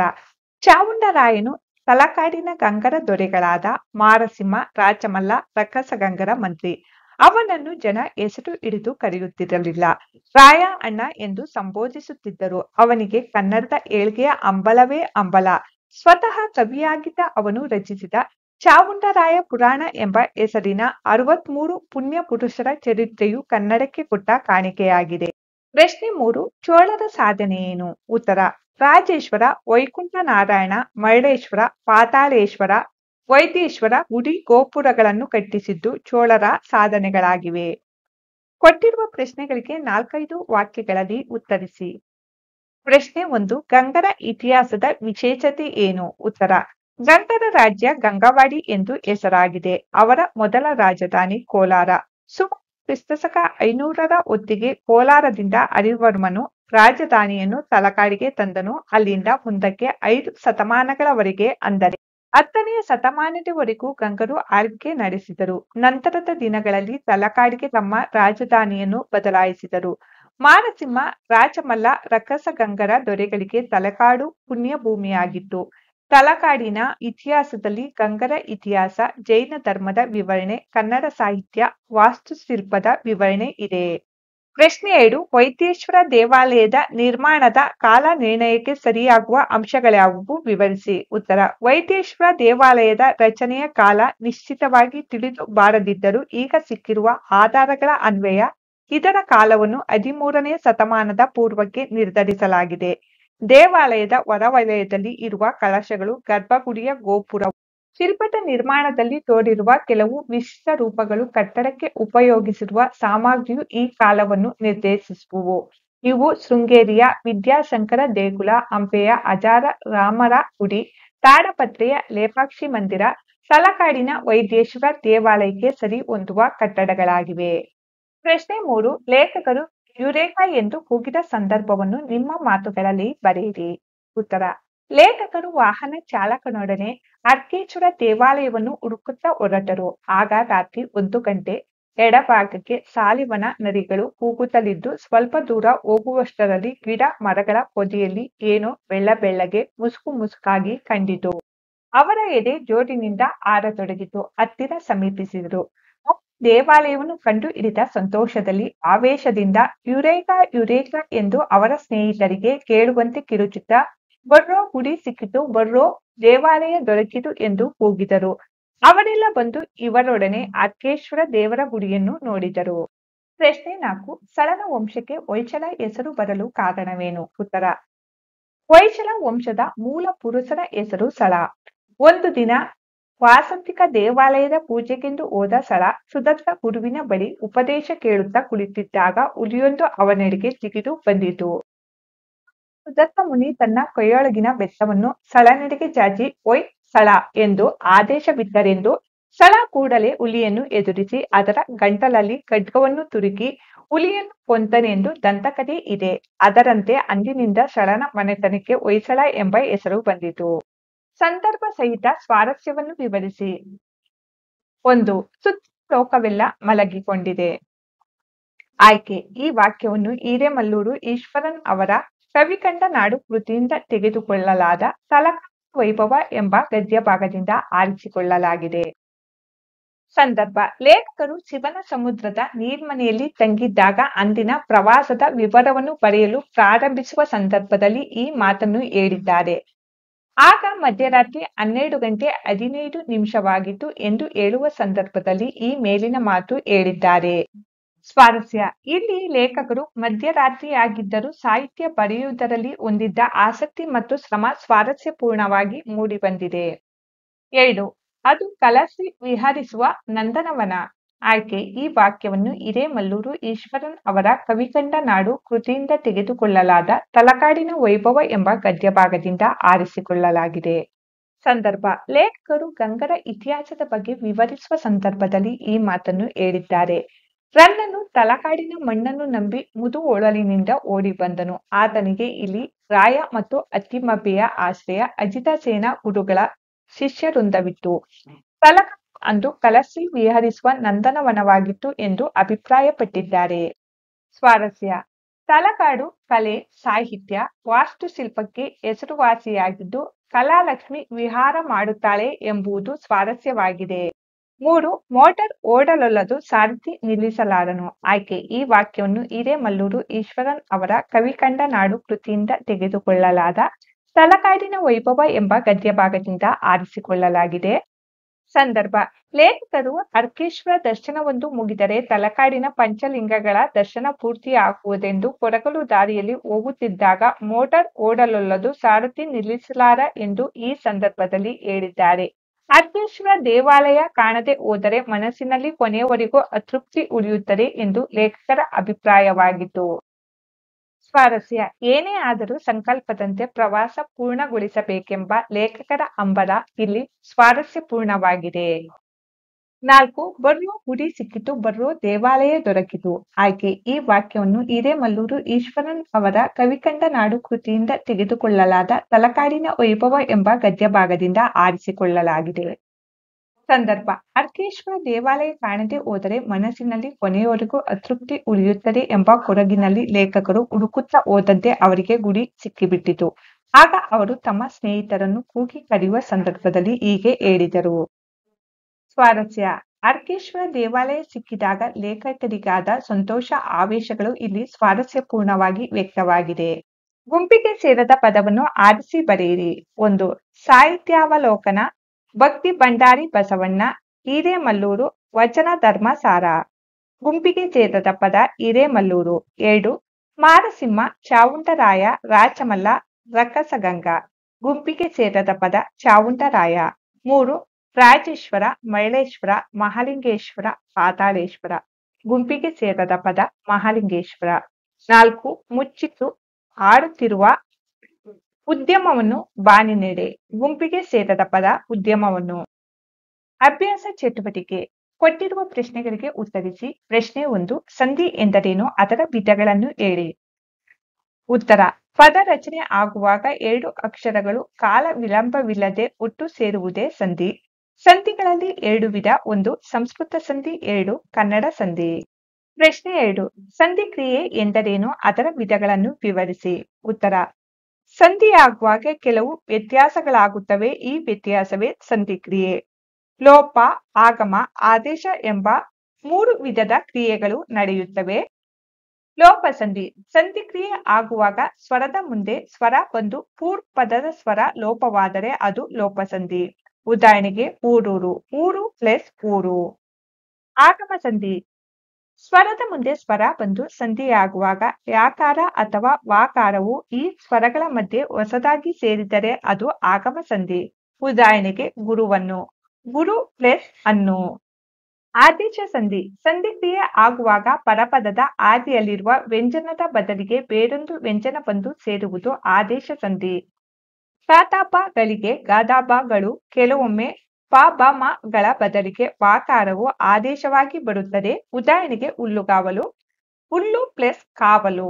ಪ್ರಶ್ನೆ 3 ಪ್ರಕೃತಿ ಭಾವ ಎಂದರೇನು ಉದಾಹರಣೆ ಕೊಡಿ. ಉತ್ತರ ಸ್ವರದ ಮುಂದೆ ಸ್ವರವು ಬಂದರೂ ಸಂಧಿ ಆಗದೆ ಇದ್ದ ಹಾಗೆ ಇರುವುದು ಪ್ರಕೃತಿ ಭಾವ ಎಂದು ಕರೆಯುತ್ತೇವೆ. ಉದಾಹರಣೆಗೆ ಓಹೋ ಪ್ಲಸ್ ಅಜ್ಜಿ ಬಂದಿದ್ದಾರೆ.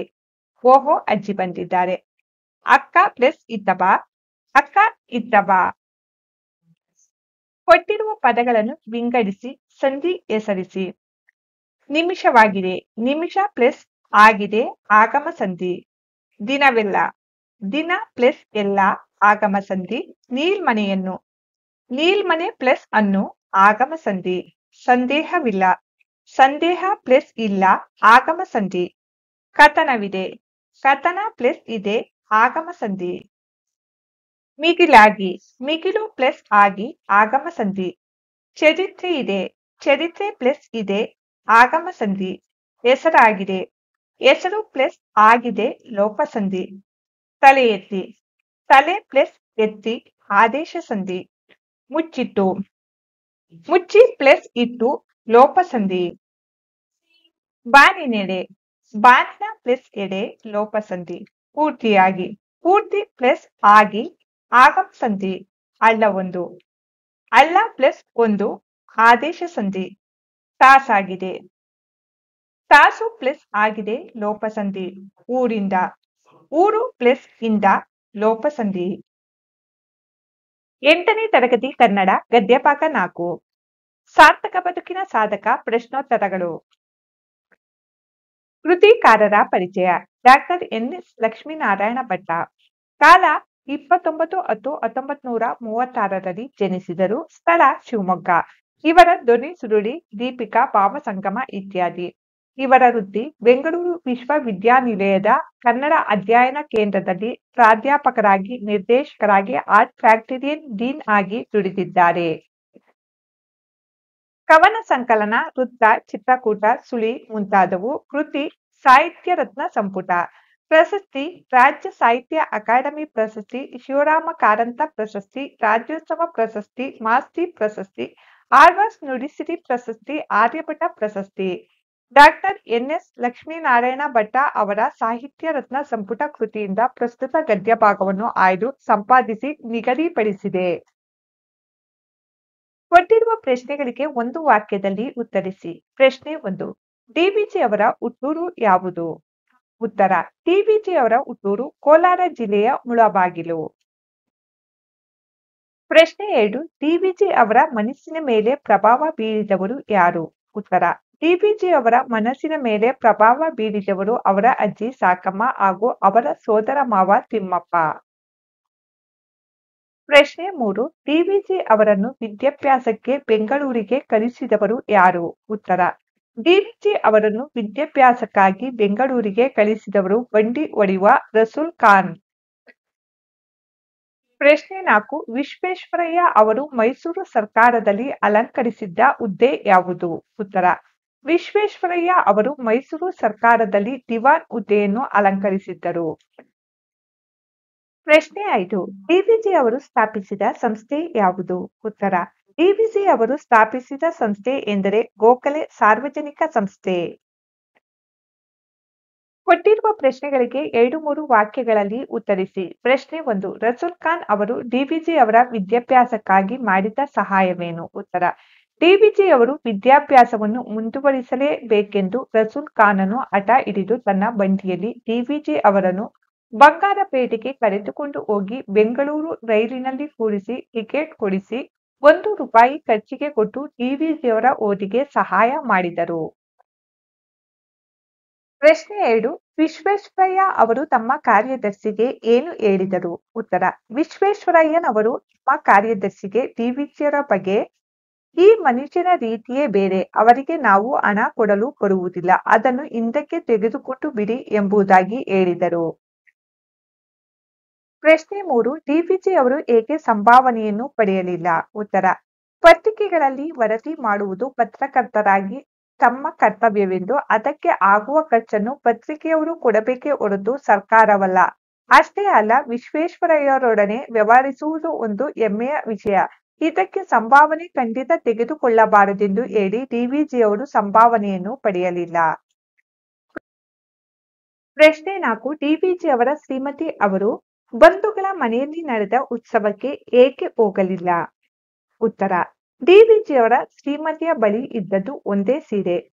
ಅದು ಕೂಡ ಒಂದೆರಡು ಕಡೆ ಹರಿದಿತ್ತು.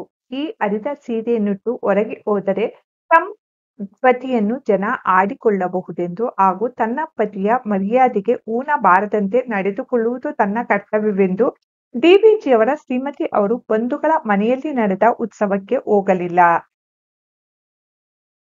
ಪ್ರಶ್ನೆ 5. ಎಲ್ಲರೊಂದಿಗೆ ಏಕೆ ಬಾಳಬೇಕೆಂದು ಡಿವಿಜಿ ಹೇಳಿದ್ದಾರೆ? ಉತ್ತರ. ಬೆಟ್ಟದಡಿಯಲ್ಲಿ ಬೆಳೆಯುವ ಹುಲ್ಲಿನಂತೆ ಮನೆಗೆ ಮಲ್ಲಿಗೆ ಪರಿಮಳದಂತೆ ಇರಬೇಕು.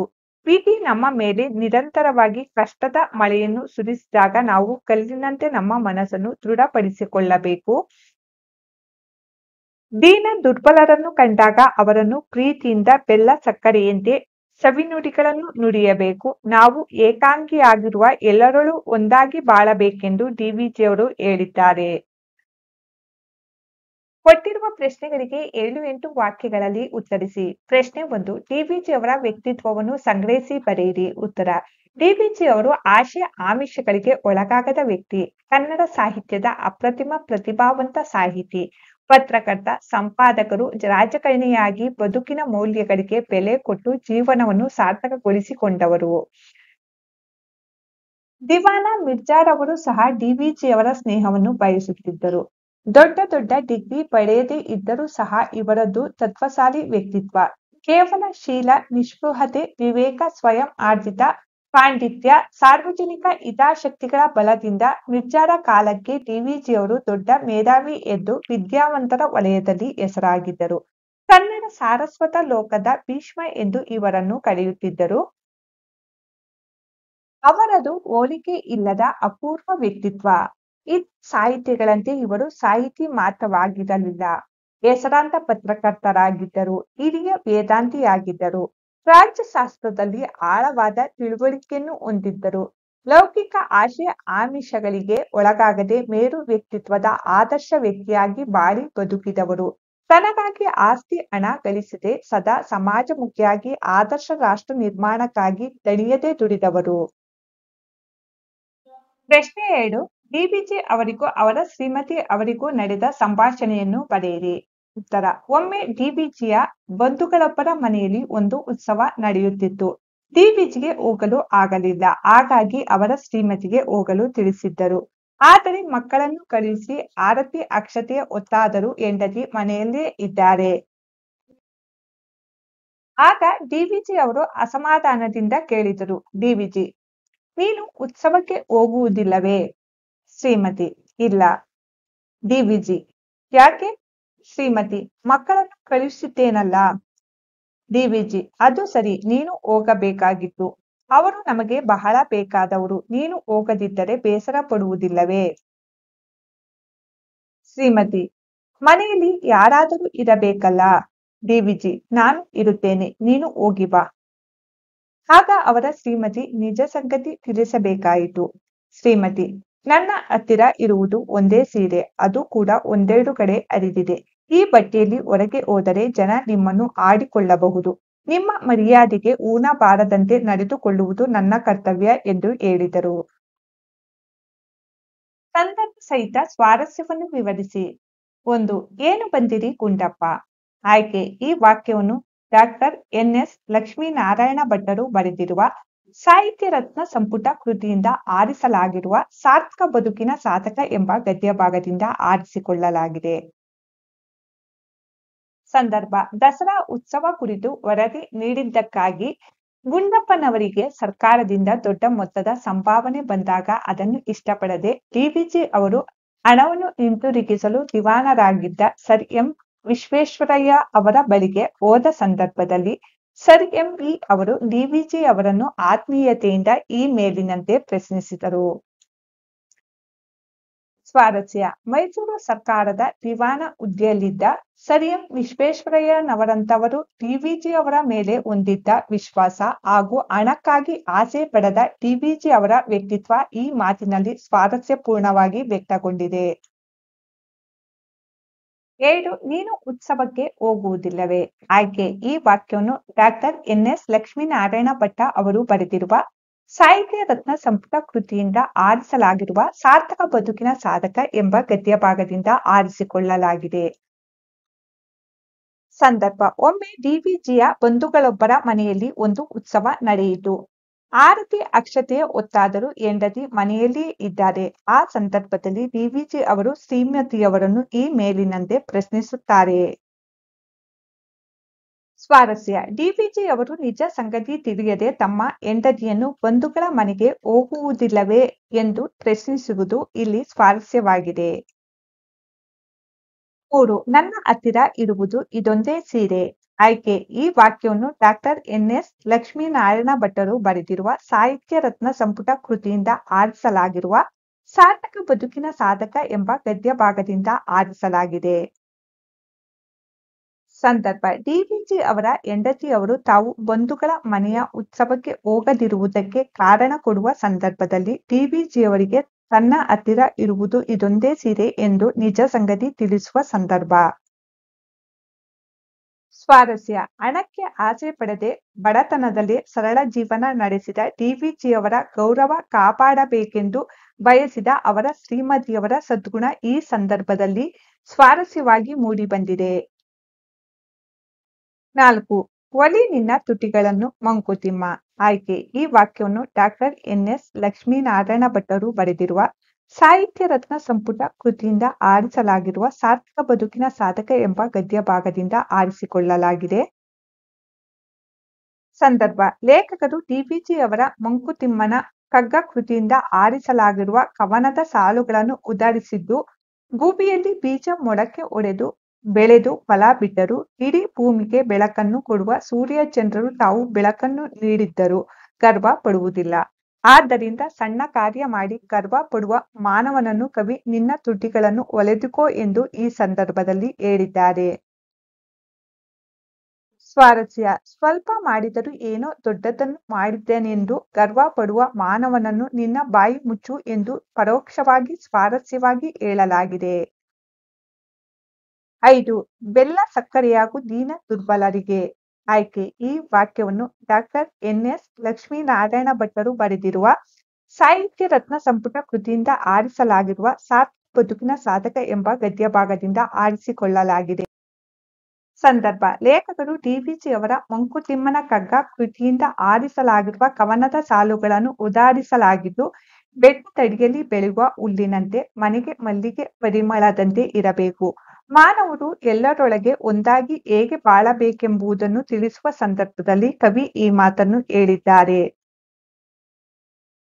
ಸ್ವಾರಸ್ಯ: ದೀನ ದುರ್ಬಲ ವರ್ಗದವರ ಕಷ್ಟ ನೋವುಗಳಿಗೆ ಬೆಲ್ಲ ಸಕ್ಕರೆಯಂತೆ ಸಿಹಿಯಾಗಿ ಸ್ಪಂದಿಸಬೇಕೆಂಬುದು ಇಲ್ಲಿನ ಸ್ವಾರಸ್ಯವಾಗಿದೆ.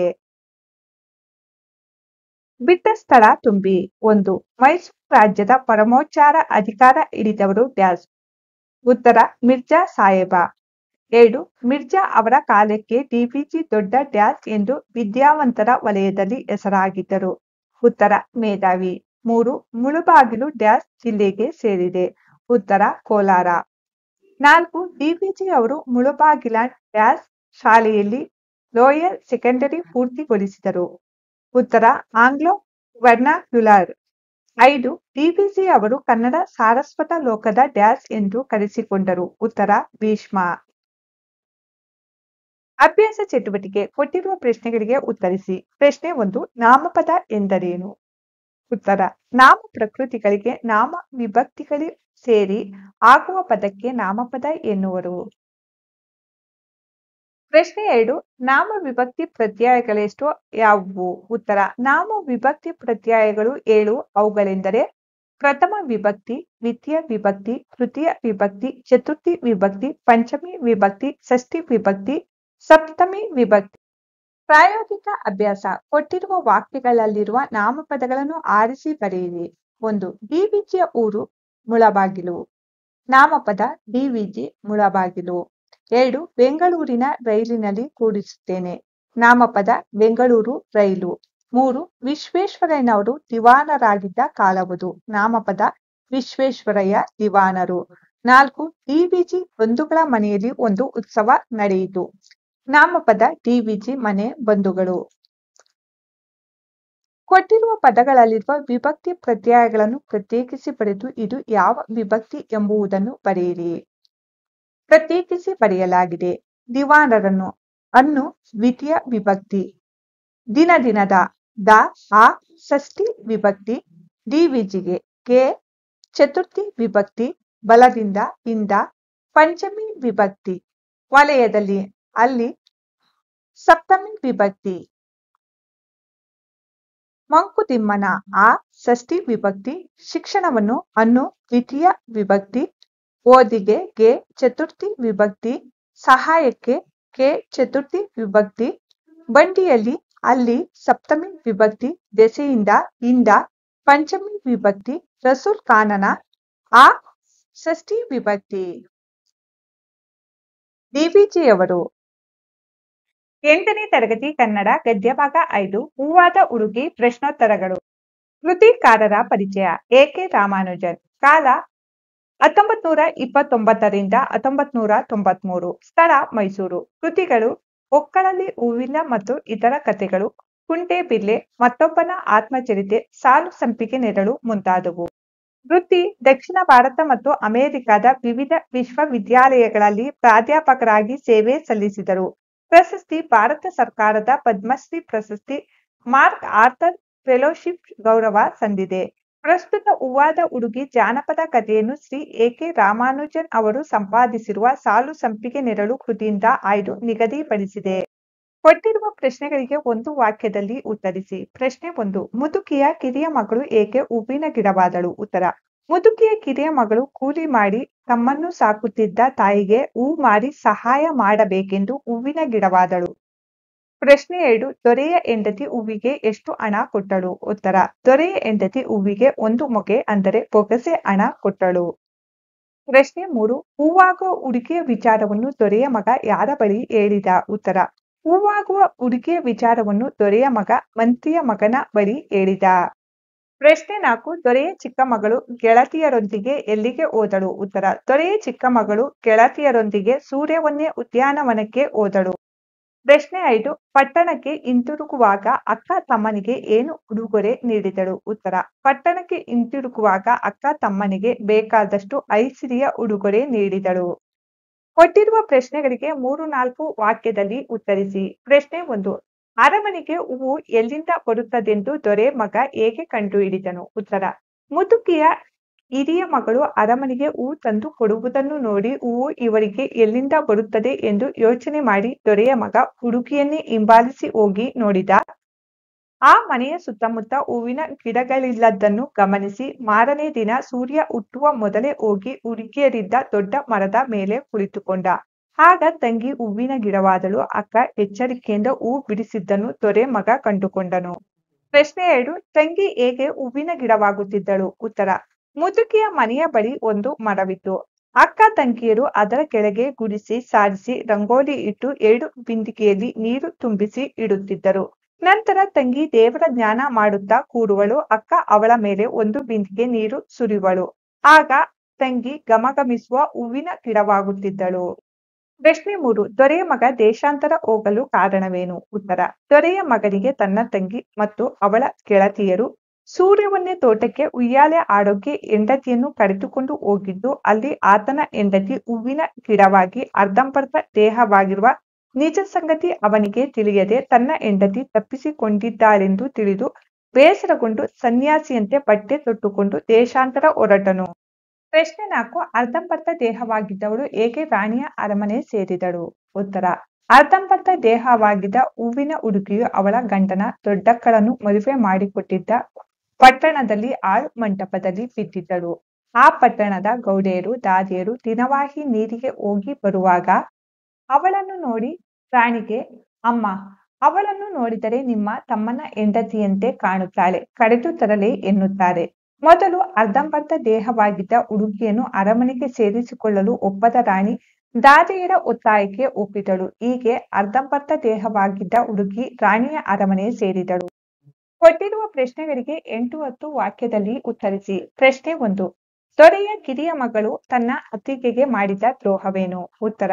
ದೊರೆಯ ಕಿರಿಯ ಮಗಳು ತನ್ನ ಅತ್ತಿಗೆಯನ್ನು ಹೂವಿನ ಗಿಡ ಮಾಡಬೇಕೆಂದು ಆಲೋಚಿಸಿ ತನ್ನ ಗೆಳತಿಯರೊಂದಿಗೆ ತನ್ನ ಅತ್ತಿಗೆಯನ್ನು ಕರೆದುಕೊಂಡು ಸೂರ್ಯವನ್ನೇ ಉದ್ಯಾನವನಕ್ಕೆ ಉಯ್ಯಾಲೆ ಆಡಲು ಬಂದಳು. ಅಲ್ಲಿ ತನ್ನ ಗೆಳತಿಯರೊಂದಿಗೆ ತನ್ನ ಅತ್ತಿಗೆಗೆ ಹೂವಿನ ಗಿಡ ಆಗಲು ಒತ್ತಾಯಿಸಿದಳು. ಆಕೆ ಒಪ್ಪದಿದ್ದಕ್ಕೆ ತುಂಬಾ ನಿಷ್ಠುರವಾಗಿ ಮಾತನಾಡಿದ್ದರಿಂದ ಅತ್ತಿಗೆ ಒಪ್ಪಿಕೊಳ್ಳಬೇಕಾಗಿತ್ತು. 2 ಬಿಂದಿಗೆ ನೀರು ತರಿಸಿ ತನ್ನ ಮೇಲೆ ಹೇಗೆ ಸುರಿಯಬೇಕು, ಹೇಗೆ ಹೂ ಕೀಳಬೇಕು ಎಂಬುದನ್ನೆಲ್ಲ ಅತ್ತಿಗೆ ಹೇಳಿಕೊಟ್ಟಳು. ಆದರೆ ಅದನ್ನು ಸರಿಯಾಗಿ ಕೇಳಿಸಿಕೊಳ್ಳದ ದೊರೆಯ ಮಗಳು ಹಾಗೂ ಗೆಳತಿಯರು ಅಡ್ಡದಿಡ್ಡಿಯಾಗಿ ನೀರು ಸುರಿದು ಎಲೆ, ರೆಂಬೆ, ಚಿಗುರು ಎಲ್ಲವನ್ನೂ ಹೇಗೆಂದರೆ ಹಾಗೆ ಕರಚಿದರು. ಇದರಿಂದ ಅರ್ಧಂಬರ್ಧ ಗಿಡ ಆದಳು. ಅಷ್ಟರಲ್ಲಿ ಗುಡುಗು ಮಿಂಚು ಮಳೆ ಬರಲು ಪ್ರಾರಂಭವಾಯಿತು. ಆಗ ಅವರು ಅಡ್ಡದಿಡ್ಡಿಯಾಗಿ ಮತ್ತೊಂದು ಬಿಂದಿಗೆ ನೀರು ಸುರಿದು ಓಡಿ ಹೋದರು. ಇದರಿಂದ ಆಕೆ ಮನುಷ್ಯಳಾಗದೆ ಕೈಕಾಲು ಇಲ್ಲದ ಅರ್ಧಂಬರ್ಧ ದೇಹವಾದಳು. ಮೈಯೆಲ್ಲ ಹುಣ್ಣಾಯಿತು. ನಂತರ ಆಕೆ ಮಳೆಯ ನೀರಿನಲ್ಲಿ ತೇಲಿಕೊಂಡು ಮೋರಿಗೆ ಬಿದ್ದಳು. ಆಕೆ ಏನಾದಳೆಂದು ಕೂಡ ನೋಡದೆ ದೊರೆಯ ಕಿರಿಯ ಮಗಳು ಹೊರಟು ಹೋದಳು. ಹೀಗೆ ತನ್ನ ಅತ್ತಿಗೆಗೆ ದ್ರೋಹ ಮಾಡಿದಳು. ಪ್ರಶ್ನೆ 2. ದೊರೆಯ ಮಗ ತನ್ನ ಹೆಂಡತಿಯನ್ನು ಹೇಗೆ ಪುನಃ ಪಡೆದನು? ಉತ್ತರ. ದೊರೆಯ ಮಗ ತನ್ನ ಹೆಂಡತಿಯನ್ನು ಕಾಣದೆ ದುಃಖದಿಂದ ಸನ್ಯಾಸಿ ಬಟ್ಟೆ ಧರಿಸಿ ದೇಶಾಂತರ ಹೊರಟು ಹೋದನು. ದೇಶ ಎಲ್ಲ ಸುತ್ತಿ ಸುಸ್ತಾಗಿ ಮದುವೆಯಾಗಿದ್ದ ತನ್ನ ಅಕ್ಕನ ಪಟ್ಟಣಕ್ಕೆ ಬಂದನು. ಗಡ್ಡ ಮೀಸೆ ಎಲ್ಲ ಬೆಳೆದು ಅವನನ್ನು ಗುರುತು ಹಿಡಿಯಲು ಸಾಧ್ಯವಾಗುತ್ತಿರಲಿಲ್ಲ. ಕೊನೆಗೆ ಅವನ ಅಕ್ಕ ಅವನಿಗೆ ಎಣ್ಣೆ ನೀರು ಹಾಕಿ ಹೊಸ ಬಟ್ಟೆ ಕೊಟ್ಟು ಸೇವಕಿಯರನ್ನು ನೇಮಿಸಿ ಆತನನ್ನು ಸಂತೋಷವಾಗಿರುವಂತೆ ಮಾಡಲು ಪ್ರಯತ್ನಿಸಿದಳು. ಆದರೆ ಆತ ಯಾರೊಡನೆ ಮಾತನಾಡುತ್ತಿರಲಿಲ್ಲ. ಕೊನೆಗೆ ದಾದಿಯರು ಹೂವಾಗುವ ಹುಡುಗಿಯನ್ನು ಶೃಂಗರಿಸಿ ಅವನ ಮಂಚದ ಮೇಲೆ ಕುಳ್ಳರಿಸಿದರು. ಸ್ವಲ್ಪ ಹೊತ್ತಿನ ನಂತರ ಆಕೆಯ ನರಳಾಟದ ಶಬ್ದ ಕೇಳಿ ಆಕೆಯನ್ನು ನೋಡಿದ. ನಂತರ ತನ್ನ ಹೆಂಡತಿ ಎಂದು ಗುರುತು ಹಿಡಿದು ಏನಾಯಿತೆಂದು ಕೇಳಿದಾಗ ಆಕೆ ನಡೆದ ಘಟನೆಯನ್ನು ಹೇಳುತ್ತಾಳೆ. ಮುಂದೇನು ಎಂದು ಕೇಳಲು ಆಕೆ 2 ಬಿಂದಿಗೆ ನೀರು ತರಿಸಿ ಮೊದಲು 1 ಬಿಂದಿಗೆ ನೀರು ಸುರಿ, ನಂತರ ನಿಧಾನವಾಗಿ ರಂಬೆ ಎಲೆಗಳನ್ನು ನಿಧಾನವಾಗಿ ಜೋಡಿಸಿ ಪೂರ್ಣ ಗಿಡವಾದ ನಂತರ ಮತ್ತೊಂದು ಬಿಂದಿಗೆ ನೀರು ಸುರಿಯಿರಿ ಎಂದಳು. ದೊರೆಯ ಮಗ ಹಾಗೆಯೇ ಮಾಡಿದನು. ಅರ್ಧಂಬರ್ಧ ದೇಹವಾಗಿದ್ದ ಅವಳು ಮನುಷ್ಯಳಾದಳು. ಹೀಗೆ ತನ್ನ ಹೆಂಡತಿಯನ್ನು ಪಡೆದನು. ಸಂದರ್ಭ ಸಹಿತ ಸ್ವಾರಸ್ಯವನ್ನು ವಿವರಿಸಿ. 1. ಅಕ್ಕಯ್ಯ, ಅಮ್ಮನಿಗೆ ಹೇಳಬೇಡ, ಮುಚ್ಚಿಡು.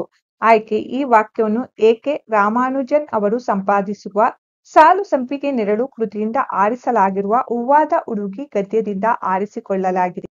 ಸಂದರ್ಭ. ಕಿರಿಯ ತಂಗಿ ಹೂವಿನ ಗಿಡವಾಗಿ ಗಿಡದ ಹೂವನ್ನು ಹಿರಿಯ ಹುಡುಗಿ ಬಿಡಿಸಿಕೊಂಡು ಅರಮನೆಯಲ್ಲಿ ದೊರೆಯ ಹೆಂಡತಿಗೆ ಮಾರಿದಾಗ ರಾಣಿಯು 1 ಮೊಗೆ ಹಣ ಕೊಟ್ಟಳು. ಅಕ್ಕ ಮೊಗೆ ಹಣವನ್ನು ತಂದು ತಂಗಿಗೆ ತೋರಿಸಿದಳು. ಆ ಸಂದರ್ಭದಲ್ಲಿ ತಂಗಿಯು ಅಕ್ಕಯ್ಯ, ಅಮ್ಮನಿಗೆ ಹೇಳಬೇಡ, ಮುಚ್ಚಿಡು ಎನ್ನುತ್ತಾಳೆ. ಸ್ವಾರಸ್ಯ. ಇಲ್ಲಿ ವಯಸ್ಸಾದ ತಮ್ಮ ತಾಯಿಗೆ ಸಹಾಯ ಮಾಡಬೇಕೆಂಬ ಹೆಣ್ಣು ಮಕ್ಕಳ ಮನೋಭಾವ ಮತ್ತು ಸಂಪಾದನೆ ಮಾಡಿದ ಹಣವನ್ನು ತಾಯಿಗೆ ತೋರಿಸಿದರೆ ಎಲ್ಲಿಂದ ಬಂತು ಎಂದು ಬೈಯುವಳೋ ಎಂಬ ಅಂಜಿಕೆ ಇಲ್ಲಿ ಸ್ವಾರಸ್ಯಪೂರ್ಣವಾಗಿ ವ್ಯಕ್ತವಾಗಿದೆ. 2. ಈ ಸಂಪತ್ತಿಗೇಕೆ ನನ್ನ ಮದುವೆ ಆದಿರಿ? ಆಯ್ಕೆ. ಈ ವಾಕ್ಯವನ್ನು ಎ. ಕೆ. ರಾಮಾನುಜನ್ ಅವರು ಸಂಪಾದಿಸಿರುವ ಸಾಲು ಸಂಪಿಗೆ ನೆರಳು ಕೃತಿಯಿಂದ ಆರಿಸಲಾಗಿರುವ ಹೂವಾದ ಹುಡುಗಿ ಗದ್ಯದಿಂದ ಆರಿಸಿಕೊಳ್ಳಲಾಗಿದೆ. ಸಂದರ್ಭ. ರಾಜನ ಮಗನು ಹೂವಿನ ಗಿಡವಾಗುತ್ತಿದ್ದ ಕಿರಿಯ ಹುಡುಗಿಯನ್ನು ಮದುವೆಯಾದ. ಮೊದಲ ದಿನ ಇಬ್ಬರು ಒಟ್ಟಿಗೆ ಇದ್ದಾಗ ಅವರು ಮಾತಾಡಲಿ ಅಂತ ಅವಳು, ಅವಳೇ ಮಾತಾಡಲಿ ಅಂತ ಅವನು. ಹೀಗೆ ಇಬ್ಬರು ಮೌನವಾಗಿ ಸುಮ್ಮನಿದ್ದರು. ಆ ಸಂದರ್ಭದಲ್ಲಿ ಆ ಹುಡುಗಿ ಈ ಸಂಪತ್ತಿಗೇಕೆ ನನ್ನ ಮದುವೆ ಆದಿರಿ ಎಂದು ರಾಜಕುಮಾರರನ್ನು ಕೇಳುತ್ತಾಳೆ. ಸ್ವಾರಸ್ಯ. ಇಲ್ಲಿ ಹೊಸದಾಗಿ ಮದುವೆಯಾದ ಗಂಡ ಹೆಂಡತಿಯ ನಡುವಿನ ಸಂಕೋಚ ಹಾಗೂ ಅವಳನ್ನು ಹೂವಿನ ಗಿಡವಾಗಿಸಲು ರಾಜಕುಮಾರ ಮೌನವಾಗಿದ್ದ ರೀತಿ ಸ್ವಾರಸ್ಯಪೂರ್ಣವಾಗಿ ಮೂಡಿಬಂದಿದೆ. 3. ಯಾರಾದರೂ ಅನ್ನ ನೀರು ಕೊಟ್ಟರೆ ಜೀವ ಉಳಿಸಿಕೋ. ಆಯ್ಕೆ. ಈ ವಾಕ್ಯವನ್ನು ಎ. ಕೆ. ರಾಮಾನುಜನ್ ಅವರು ಸಂಪಾದಿಸಿರುವ ಸಾಲು ಸಂಪಿಗೆ ನೆರಳು ಕೃತಿಯಿಂದ ಆರಿಸಲಾಗಿರುವ ಹೂವಾದ ಹುಡುಗಿ ಗದ್ಯದಿಂದ ಆರಿಸಿಕೊಳ್ಳಲಾಗಿದೆ. ಸಂದರ್ಭ. ರಾಜನ ಕಿರಿಯ ಮಗಳ ದ್ರೋಹದಿಂದ ಅರ್ಧಂಬರ್ಧ ಮನುಷ್ಯಳಾಗಿದ್ದ ಹೂವಾಗುವ ಹುಡುಗಿಯು ಮಳೆಯಲ್ಲಿ ತೇಲಿಕೊಂಡು ಹೋಗಿ ಮೋರಿಯಲ್ಲಿ ಬಿದ್ದಿದ್ದಾಗ ಗಾಡಿಯಲ್ಲಿ ಹೋಗುತ್ತಿದ್ದವನೊಬ್ಬ ನೋಡಿ ಬಟ್ಟೆ ಇಲ್ಲದೆ ಬಿದ್ದಿದ್ದ ಅವಳಿಗೆ ತನ್ನ ತಲೆಯಲ್ಲಿದ್ದ ವಸ್ತ್ರ ಹಾಕಿ ಗಾಡಿಯಲ್ಲಿ ಕೂಡಿಸಿಕೊಂಡು ಹೋಗಿ ಮುಂದೆ ಒಂದು ಊರಿನ ಮಂಟಪದಲ್ಲಿಟ್ಟು ಹೋಗುವ ಸಂದರ್ಭದಲ್ಲಿ ಯಾರಾದರೂ ಅನ್ನ ನೀರು ಕೊಟ್ಟರೆ ಜೀವ ಉಳಿಸಿಕೋ ಅಂತ ಹೇಳಿ ಹೋಗುತ್ತಾನೆ. ಸ್ವಾರಸ್ಯ. ಇಲ್ಲಿ ಗಾಡಿಯವನು ಆ ಹುಡುಗಿಗೆ ತೋರಿದ ಮಾನವೀಯತೆ ಸ್ವಾರಸ್ಯಪೂರ್ಣವಾಗಿ ಮೂಡಿಬಂದಿದೆ. 4. ಅವಳನ್ನು ನೋಡಿದರೆ ನಿಮ್ಮ ತಮ್ಮನ ಹೆಂಡತಿಯಂತೆ ಕಾಣ್ತಾಳೆ. ಆಯ್ಕೆ. ಈ ವಾಕ್ಯವನ್ನು ಎ. ಕೆ. ರಾಮಾನುಜನ್ ಅವರು ಸಂಪಾದಿಸಿರುವ ಸಾಲು ಸಂಪಿಗೆ ನೆರಳು ಕೃತಿಯಿಂದ ಆರಿಸಿಕೊಳ್ಳಲಾಗಿರುವ ಹೂವಾದ ಹುಡುಗಿ ಗದ್ಯದಿಂದ ಆರಿಸಿಕೊಳ್ಳಲಾಗಿದೆ. ಸಂದರ್ಭ ಊರಿನ ಹಾಳು ಮಂಟಪದಲ್ಲಿದ್ದ ಹೂವಾದ ಹುಡುಗಿಯನ್ನು ಆ ಮಾರ್ಗದಲ್ಲಿ ನೀರು ತೆಗೆದುಕೊಂಡು ಹೋಗುತ್ತಿದ್ದ ಅರಮನೆಯ ದಾದಿಯರು ಅವಳು ರಾಣಿಯ ತಮ್ಮನ ಹೆಂಡತಿ ಇರಬಹುದೆಂದು ಊಹಿಸಿದ ಸಂದರ್ಭದಲ್ಲಿ ತಮ್ಮ ರಾಣಿಯಲ್ಲಿ ಅವಳನ್ನು ನೋಡಿದರೆ ನಿಮ್ಮ ತಮ್ಮನ ಹೆಂಡತಿಯಂತೆ ಕಾಣ್ತಾಳೆ ಎಂದು ಹೇಳುತ್ತಾರೆ. ಸ್ವಾರಸ್ಯ ಇಲ್ಲಿ ಅರಮನೆಯ ದಾದಿಯರು ತಮ್ಮ ರಾಣಿಯಲ್ಲಿ ವಿನಂತಿಸಿಕೊಳ್ಳುವ ರೀತಿ ಮತ್ತು ದಾದಿಯರು ತೋರಿದ ಮಾನವೀಯತೆ ಸ್ವಾರಸ್ಯಪೂರ್ಣವಾಗಿ ಮೂಡಿಬಂದಿದೆ. ಖಾಲಿ ಬಿಟ್ಟ ಜಾಗಗಳನ್ನು ಸೂಕ್ತ ಪದಗಳಿಂದ ತುಂಬಿರಿ. 1. ನೋಡಕ್ಕಯ್ಯ ನಾನಿಲ್ಲಿ ಡ್ಯಾಸ್ ಸ್ನಾನ ಮಾಡಿ ಕುತ್ಕೋತೀನಿ. ಉತ್ತರ ದೇವರ. 2. ಅವರು ಮಾತಾಡಲೇ ಇಲ್ಲವಲ್ಲ ಮತ್ತೇಕೆ ಡ್ಯಾಸ್ ಆದರೂ. ಉತ್ತರ ಮದುವೆ. 3. ನರ ಮನುಷ್ಯರು ಡ್ಯಾಸ್ ಆಗೋದುಂಟೆ. ಉತ್ತರ ಹೂವಿನ ಗಿಡ. 4. ದಿನವಾಹಿ ಮೈಮೇಲಿನ ಗಾಯಗಳಿಗೆ ಡ್ಯಾಸ್ ಹಾಕಿ ವಾಸಿ ಮಾಡಿದರು. ಉತ್ತರ ಔಷಧ. ಭಾಷಾ ಚಟುವಟಿಕೆ ಕೊಟ್ಟಿರುವ ಪ್ರಶ್ನೆಗಳಿಗೆ ಉತ್ತರಿಸಿ. ಪ್ರಶ್ನೆ 1. ನಾಮ ಪ್ರಕೃತಿಗಳ ವಿಧಗಳ್ಯಾವುವು. ಉತ್ತರ ನಾಮ ಪ್ರಕೃತಿಯ ವಿಧಗಳು 1. ವಸ್ತುವಾಚಕ 2. ಗುಣವಾಚಕ 3. ಸಂಖ್ಯಾವಾಚಕ 4. ಸಂಖ್ಯಾಯವಾಚಕ 5. ಭಾವನಾಮ 6. ಪರಿಮಾಣವಾಚಕ 7. ದಿಗ್ವಾಚಾಯ 8. ಸರ್ವನಾಮ.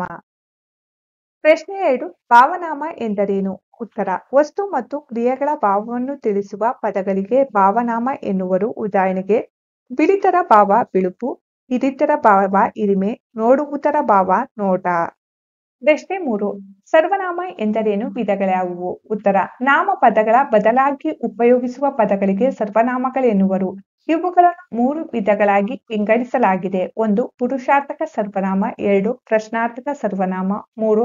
ಆತ್ಮಾರ್ಥಕ ಸರ್ವನಾಮ. ಪ್ರಶ್ನೆ 4. ಪುರುಷಾರ್ಥಕ ಸರ್ವನಾಮಗಳಲ್ಲಿ ಎಷ್ಟು ವಿಧ. ಉತ್ತರ ಪುರುಷಾರ್ಥಕ ಸರ್ವನಾಮಗಳಲ್ಲಿ 3 ವಿಧ. ಅವುಗಳೆಂದರೆ ಉತ್ತಮ ಪುರುಷ 2. ಮಧ್ಯಮ ಪುರುಷ 3. ಪ್ರಥಮ ಪುರುಷ.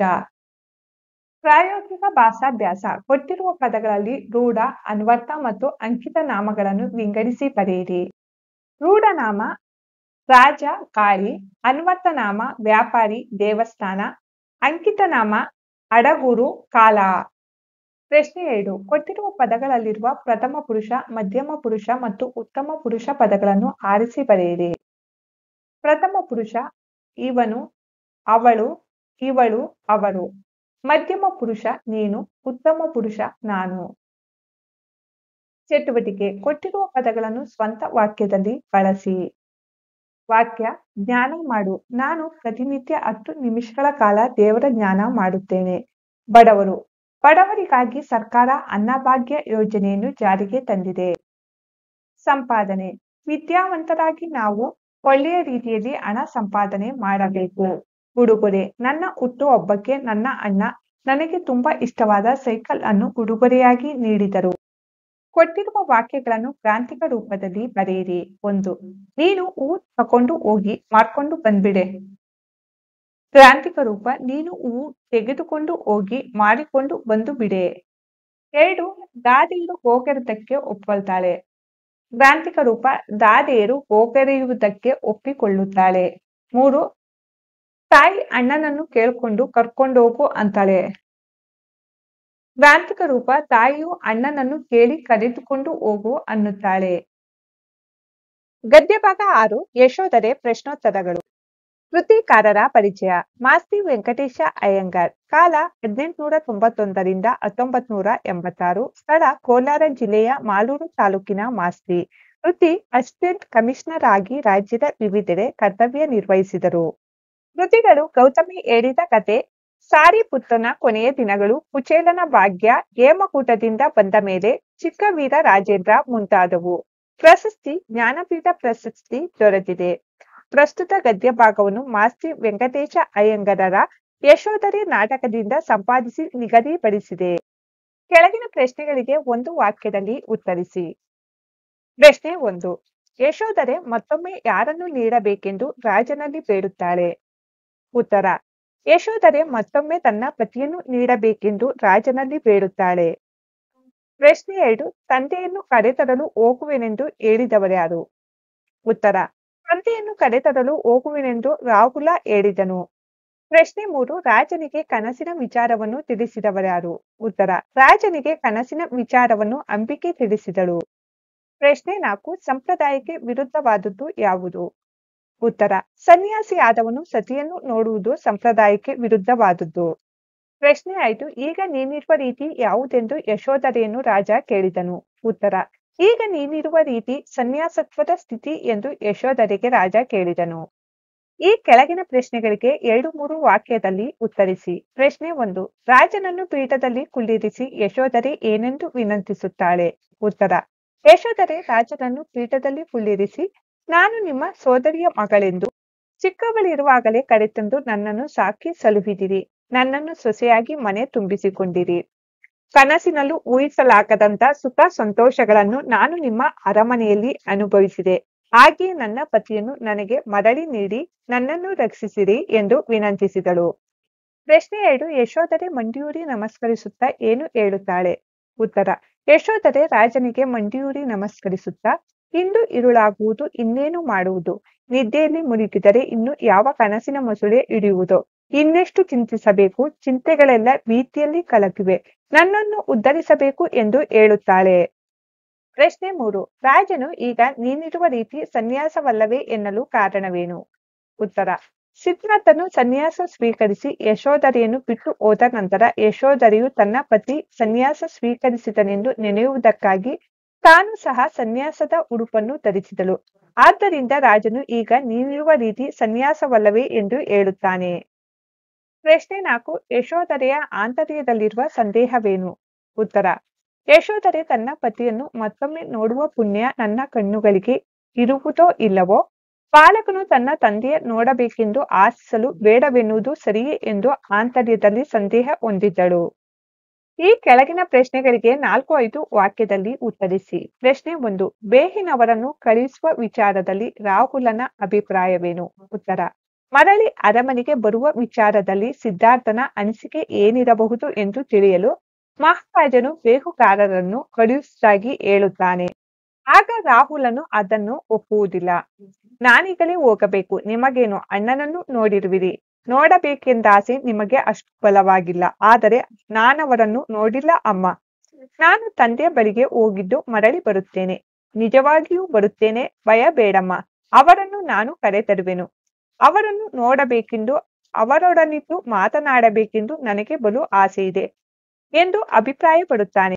ಪ್ರಶ್ನೆ 2. ಯಶೋಧರೆಯ ವಿಧಿಯ ಬಗ್ಗೆ ರಾಜನು ಏನೆಂದು ಹೇಳಿದನು. ಉತ್ತರ: ಯಶೋಧರೆ ತನ್ನ ವಿಧಿ ಸರಿಯಿಲ್ಲವೆಂದು ಹೇಳಿದಾಗ ಮಹಾರಾಜನು, ನಿನ್ನ ವಿಧಿ ಕೆಟ್ಟದೆಂದು ಭಾವಿಸಬೇಡ ಅಮ್ಮಾಜಿ. ನಿನ್ನ ಅರಸನು ಈಗ ಲೋಕಕ್ಕೆ ಪೂಜ್ಯನೆನಿಸಿದ್ದಾನೆ. ರಾಜ್ಯವನ್ನು ಆಳುವ ಚಿಕ್ಕ ಹಿರಿಮೆಗಿಂತ ಜಗದ ಜೀವಗಳನ್ನು ಉದ್ಧರಿಸುವ ದೊಡ್ಡ ಹಿರಿಮೆಯನ್ನು ಕೈಗೊಂಡಿದ್ದಾನೆ. ಅವನೀಗ ರಾಜ, ಅಧಿರಾಜ, ವೃಂದಗಳಿಂದ ಓಲೈಸಿಕೊಳ್ಳುತ್ತಾ ಚಕ್ರಾಧಿಪತಿಯಂತೆ ನಿಂತಿದ್ದಾನೆ.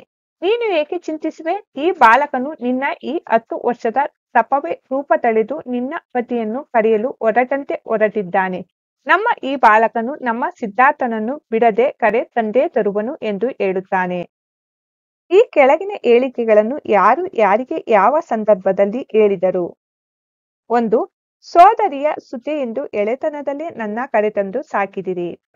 ಆಯ್ಕೆ: ಈ ವಾಕ್ಯವನ್ನು ಮಾಸ್ತಿ ವೆಂಕಟೇಶ ಅಯ್ಯಂಗಾರ್ ಅವರ ಯಶೋಧರೆ ಎಂಬ ಗದ್ಯದಿಂದ ಆರಿಸಿಕೊಳ್ಳಲಾಗಿದೆ. ಯಾರು ಯಾರಿಗೆ ಈ ವಾಕ್ಯವನ್ನು ಯಶೋಧರೆ ಮಾವನಿಗೆ ಹೇಳಿದರು. ಸಂದರ್ಭ: ಯಶೋಧರೆ ಸಿದ್ಧಾರ್ಥನ ಭಾವಚಿತ್ರದ ಬಳಿ ದುಃಖಿಸುತ್ತಾ ಕುಳಿತಿದ್ದಾಗ ಅಲ್ಲಿಗೆ ಮಹಾರಾಜ ಬರುತ್ತಾನೆ. ಆತನಲ್ಲಿ ತನ್ನ ಪತಿಯನ್ನು ಮರಳಿ ಕರೆಸಿ ಎಂದು ವಿನಂತಿಸಿಕೊಳ್ಳುವ ಸಂದರ್ಭದಲ್ಲಿ ಈ ಮೇಲ್ಕಂಡ ವಾಕ್ಯವನ್ನು ಹೇಳುತ್ತಾಳೆ. 2. ಅಮ್ಮಾಜಿ, ನಿನಗೆ ಭಯ ಬೇಡಮ್ಮ, ನಾನು ಮರಳಿ ಬಹೆನಮ್ಮ. ಆಯ್ಕೆ: ಈ ವಾಕ್ಯವನ್ನು ಮಾಸ್ತಿ ವೆಂಕಟೇಶ ಅಯ್ಯಂಗಾರ್ ಅವರ ಯಶೋಧರೆ ಎಂಬ ಗದ್ಯದಿಂದ ಆರಿಸಿಕೊಳ್ಳಲಾಗಿದೆ. ಯಾರು ಯಾರಿಗೆ ಈ ವಾಕ್ಯವನ್ನು ರಾಹುಲನು ತನ್ನ ತಾಯಿ ಯಶೋಧರೆಗೆ ಹೇಳುತ್ತಾನೆ.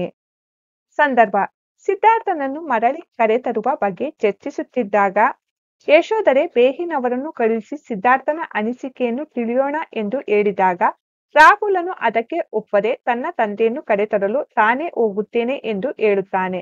ಆಗ ಯಶೋಧರೆ ತನ್ನ ಮಗ ಮರಳಿ ಬರದೆ ಹೋದರೆ ಎಂದು ಭಯಭೀತಳಾದ ಸಂದರ್ಭದಲ್ಲಿ ರಾಹುಲನು ಈ ಮೇಲಿನ ಮಾತನ್ನು ಹೇಳುತ್ತಾನೆ. 3. ನಿನ್ನ ವಿಧಿ ಕೆಟ್ಟದೆಂದೆಣಿಸದಿರು ಅಮ್ಮಾಜಿ. ಆಯ್ಕೆ: ಈ ವಾಕ್ಯವನ್ನು ಮಾಸ್ತಿ ವೆಂಕಟೇಶ ಅಯ್ಯಂಗಾರ್ ಅವರ ಯಶೋಧರೆ ಎಂಬ ಗದ್ಯದಿಂದ ಆರಿಸಿಕೊಳ್ಳಲಾಗಿದೆ. ಯಾರು ಯಾರಿಗೆ ಈ ವಾಕ್ಯವನ್ನು ರಾಜನು ತನ್ನ ಸೊಸೆ ಯಶೋಧರೆಗೆ ಹೇಳುತ್ತಾನೆ. ಸಂದರ್ಭ ಪತಿಯ ವಿರಹದಿಂದ ನೊಂದ ಯಶೋಧರಿಗೆ ರಾಜನು ತನ್ನ ವಿಧಿ ಕೆಟ್ಟದೆಂದು ಯೋಚಿಸಬೇಡಮ್ಮ. ನಿನ್ನರಸ ನಿನ್ನಿಂದ ದೂರವಿದ್ದರೂ ಲೋಕಪೂಜಿತನಾಗಿದ್ದಾನೆ. ಅದಕ್ಕಾಗಿ ಹೆಮ್ಮೆ ಪಡಬೇಕೆಂದು ಸಮಾಧಾನ ಪಡಿಸುವ ಸಂದರ್ಭದಲ್ಲಿ ಈ ಮಾತನ್ನು ಹೇಳುತ್ತಾನೆ. 4. ನಿದ್ದೆಯಲ್ಲಿ ಮುಳುಗಲಿನ್ಯಾವ ಕನಸಿನ ಮೊಸುಳೆ ಹಿಡಿಯುವುದೋ. ಆಯ್ಕೆ ಈ ವಾಕ್ಯವನ್ನು ಮಾಸ್ತಿ ವೆಂಕಟೇಶ ಅಯ್ಯಂಗಾರ್ ಅವರ ಯಶೋಧರೆ ಎಂಬ ಗದ್ಯದಿಂದ ಆರಿಸಿಕೊಳ್ಳಲಾಗಿದೆ. ಯಾರು ಯಾರಿಗೆ ಈ ವಾಕ್ಯವನ್ನು ಯಶೋಧರೆಯು ತನ್ನ ಮಾವನಿಗೆ ಹೇಳುತ್ತಾಳೆ. ಸಂದರ್ಭ ಯಶೋಧರೆಯು ಕೆಟ್ಟ ಕನಸು ಕಂಡಿದ್ದರು. ರಾಹುಲ ತನ್ನ ತಂದೆಯನ್ನು ಕರೆತರಲು ಹಠ ಮಾಡುತ್ತಿರುವುದನ್ನು ಕಂಡು ಮತ್ತಷ್ಟು ಹೆದರಿದ ಸಂದರ್ಭದಲ್ಲಿ ಯಶೋಧರೆ ರಾಜನ ಎದುರಿಗೆ ಈ ಮಾತನ್ನು ಹೇಳಿದಳು. ವಂದಿಸಿ ಬರೆಯಿರಿ. ವಂದಿಸಿ ಬರೆಯಲಾಗಿದೆ. ಯಶೋಧರೆ ಯುವರಾಣಿ, ಸುಧೋಧನ ರಾಜ, ಅಂಬಿಕೆ ಸಖಿ, ರಾಹುಲ ಬುದ್ಧನ ಮಗ, ಸಿದ್ಧಾರ್ಥ ಗೌತಮ ಬುದ್ಧ. ಈ ಕೆಳಗಿನ ಪದಗಳಿಗೆ ತದ್ಭವ ಪದಗಳನ್ನು ಬರೆಯಿರಿ. ತತ್ಸಮ ತದ್ಭವ: ವಿನೋದ ಭಿನ್ನದ, ದುಃಖ ದುಃಖ, ರಾಜ ರಾಯ, ಕಾರ್ಯ ಕಜ್ಜ.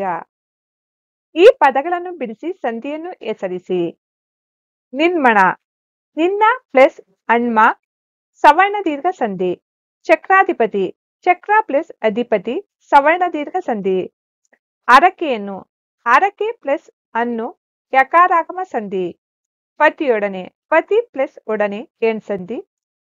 ಇಂದಳುತ: ಇಂದು ಪ್ಲಸ್ ಅಳುತ ಲೋಪ ಸಂಧಿ.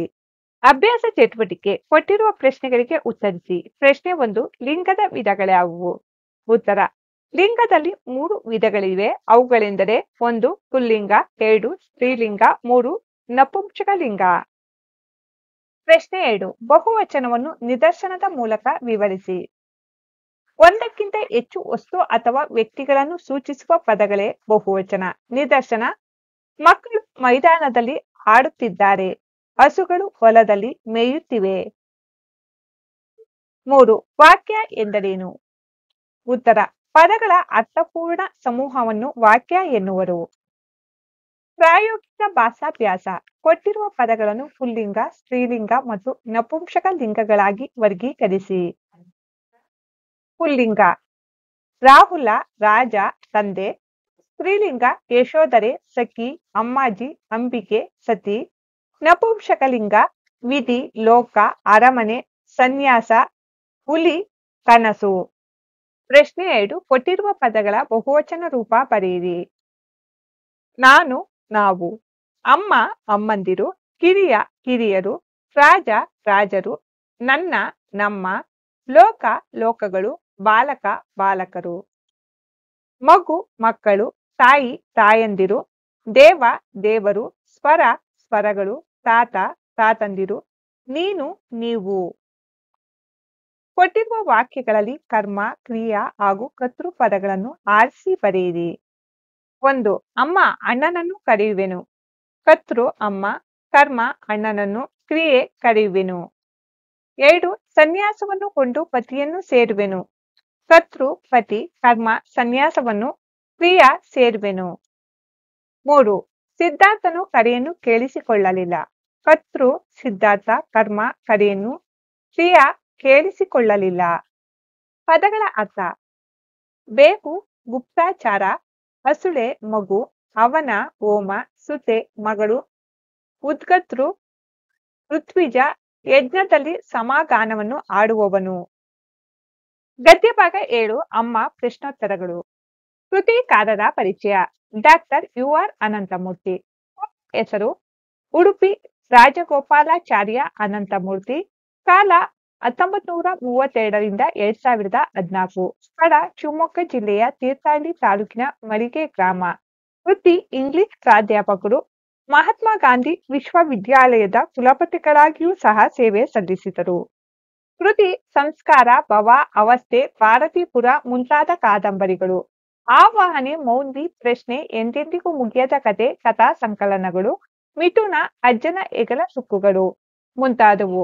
ಪ್ರಶಸ್ತಿ: ಗೌರವ ಡಿ.ಲಿಟ್, ರಾಜ್ಯೋತ್ಸವ ಪ್ರಶಸ್ತಿ, ಪದ್ಮಭೂಷಣ, ಭಾರತೀಯ ಜ್ಞಾನಪೀಠ ಪ್ರಶಸ್ತಿ ಲಭಿಸಿವೆ. ಪ್ರಸ್ತುತ ಗದ್ಯಭಾಗವನ್ನು UR ಅನಂತಮೂರ್ತಿಯವರ ಸೂರಂಗಿ ಎಂಬ ಆತ್ಮಕಥನದಿಂದ ಆಯ್ಕೆ ಮಾಡಿಕೊಳ್ಳಲಾಗಿದೆ. ಕೊಟ್ಟಿರುವ ಪ್ರಶ್ನೆಗಳಿಗೆ ಒಂದು ವಾಕ್ಯದಲ್ಲಿ ಉತ್ತರಿಸಿ. ಪ್ರಶ್ನೆ 1. ಬಾಲ್ಯದಲ್ಲಿ ಲೇಖಕರು ಭಯವಾದಾಗ ಯಾವ ಮಂತ್ರವನ್ನು ಹೇಳಿಕೊಳ್ಳುತ್ತಿದ್ದರು? ಉತ್ತರ. ಬಾಲ್ಯದಲ್ಲಿ ಲೇಖಕರು ಭಯವಾದಾಗ ಅರ್ಜುನ ಫಾಲ್ಗುಣೋ ಪಾರ್ಥಃ ಕಿರೀಟಿ ಶ್ವೇತವಾಹನ ಎಂಬ ಮಂತ್ರವನ್ನು ಹೇಳಿಕೊಳ್ಳುತ್ತಿದ್ದರು. ಪ್ರಶ್ನೆ 2. ಲೇಖಕರ ಮೊದಲ ವಿದ್ಯಾಗುರು ಯಾರು? ಉತ್ತರ. ಲೇಖಕರ ಮೊದಲ ವಿದ್ಯಾಗುರು ಅಂದರೆ ಅಮ್ಮ. 3. ಸಣ್ಣ ಗುಳಿಯೊಳಗಿನ ಕಪ್ಪು ಹುಳುವನ್ನು ಯಾವ ಹೆಸರಿನಿಂದ ಕರೆಯುತ್ತಾರೆ? ಉತ್ತರ. ಸಣ್ಣ ಗುಳಿಯೊಳಗಿನ ಕಪ್ಪು ಹುಳುವನ್ನು ಕರ್ಣಾದೇವಿ ಗುಬ್ಬಿ ಹೆಸರಿನಿಂದ ಕರೆಯುತ್ತಾರೆ. ಪ್ರಶ್ನೆ 4. ಲೇಖಕರ ಬಾಲ್ಯದ ಪುನರಾವರ್ತಿತ ದೈನಿಕ ಯಾವುದಾಗಿತ್ತು? ಉತ್ತರ. ಇವತ್ತು ಮೇಷ್ಟಿಗೆ ಜ್ವರ ಬರಲಿ ದೇವರೇ ಎಂದು ಮನಸ್ಸಿನಲ್ಲೇ ಪ್ರಾರ್ಥಿಸುತ್ತಾ ಇರುವುದೇ ಲೇಖಕರ ಬಾಲ್ಯದ ಪುನರಾವರ್ತಿತ ದೈನಿಕವಾಗಿತ್ತು. ಪ್ರಶ್ನೆ 5. ತಿಂಗಳಿಗೊಮ್ಮೆ ಕಾಫಿ ಬೀಜವನ್ನು ತಂದು ಕೊಡುತ್ತಿದ್ದವರು ಯಾರು?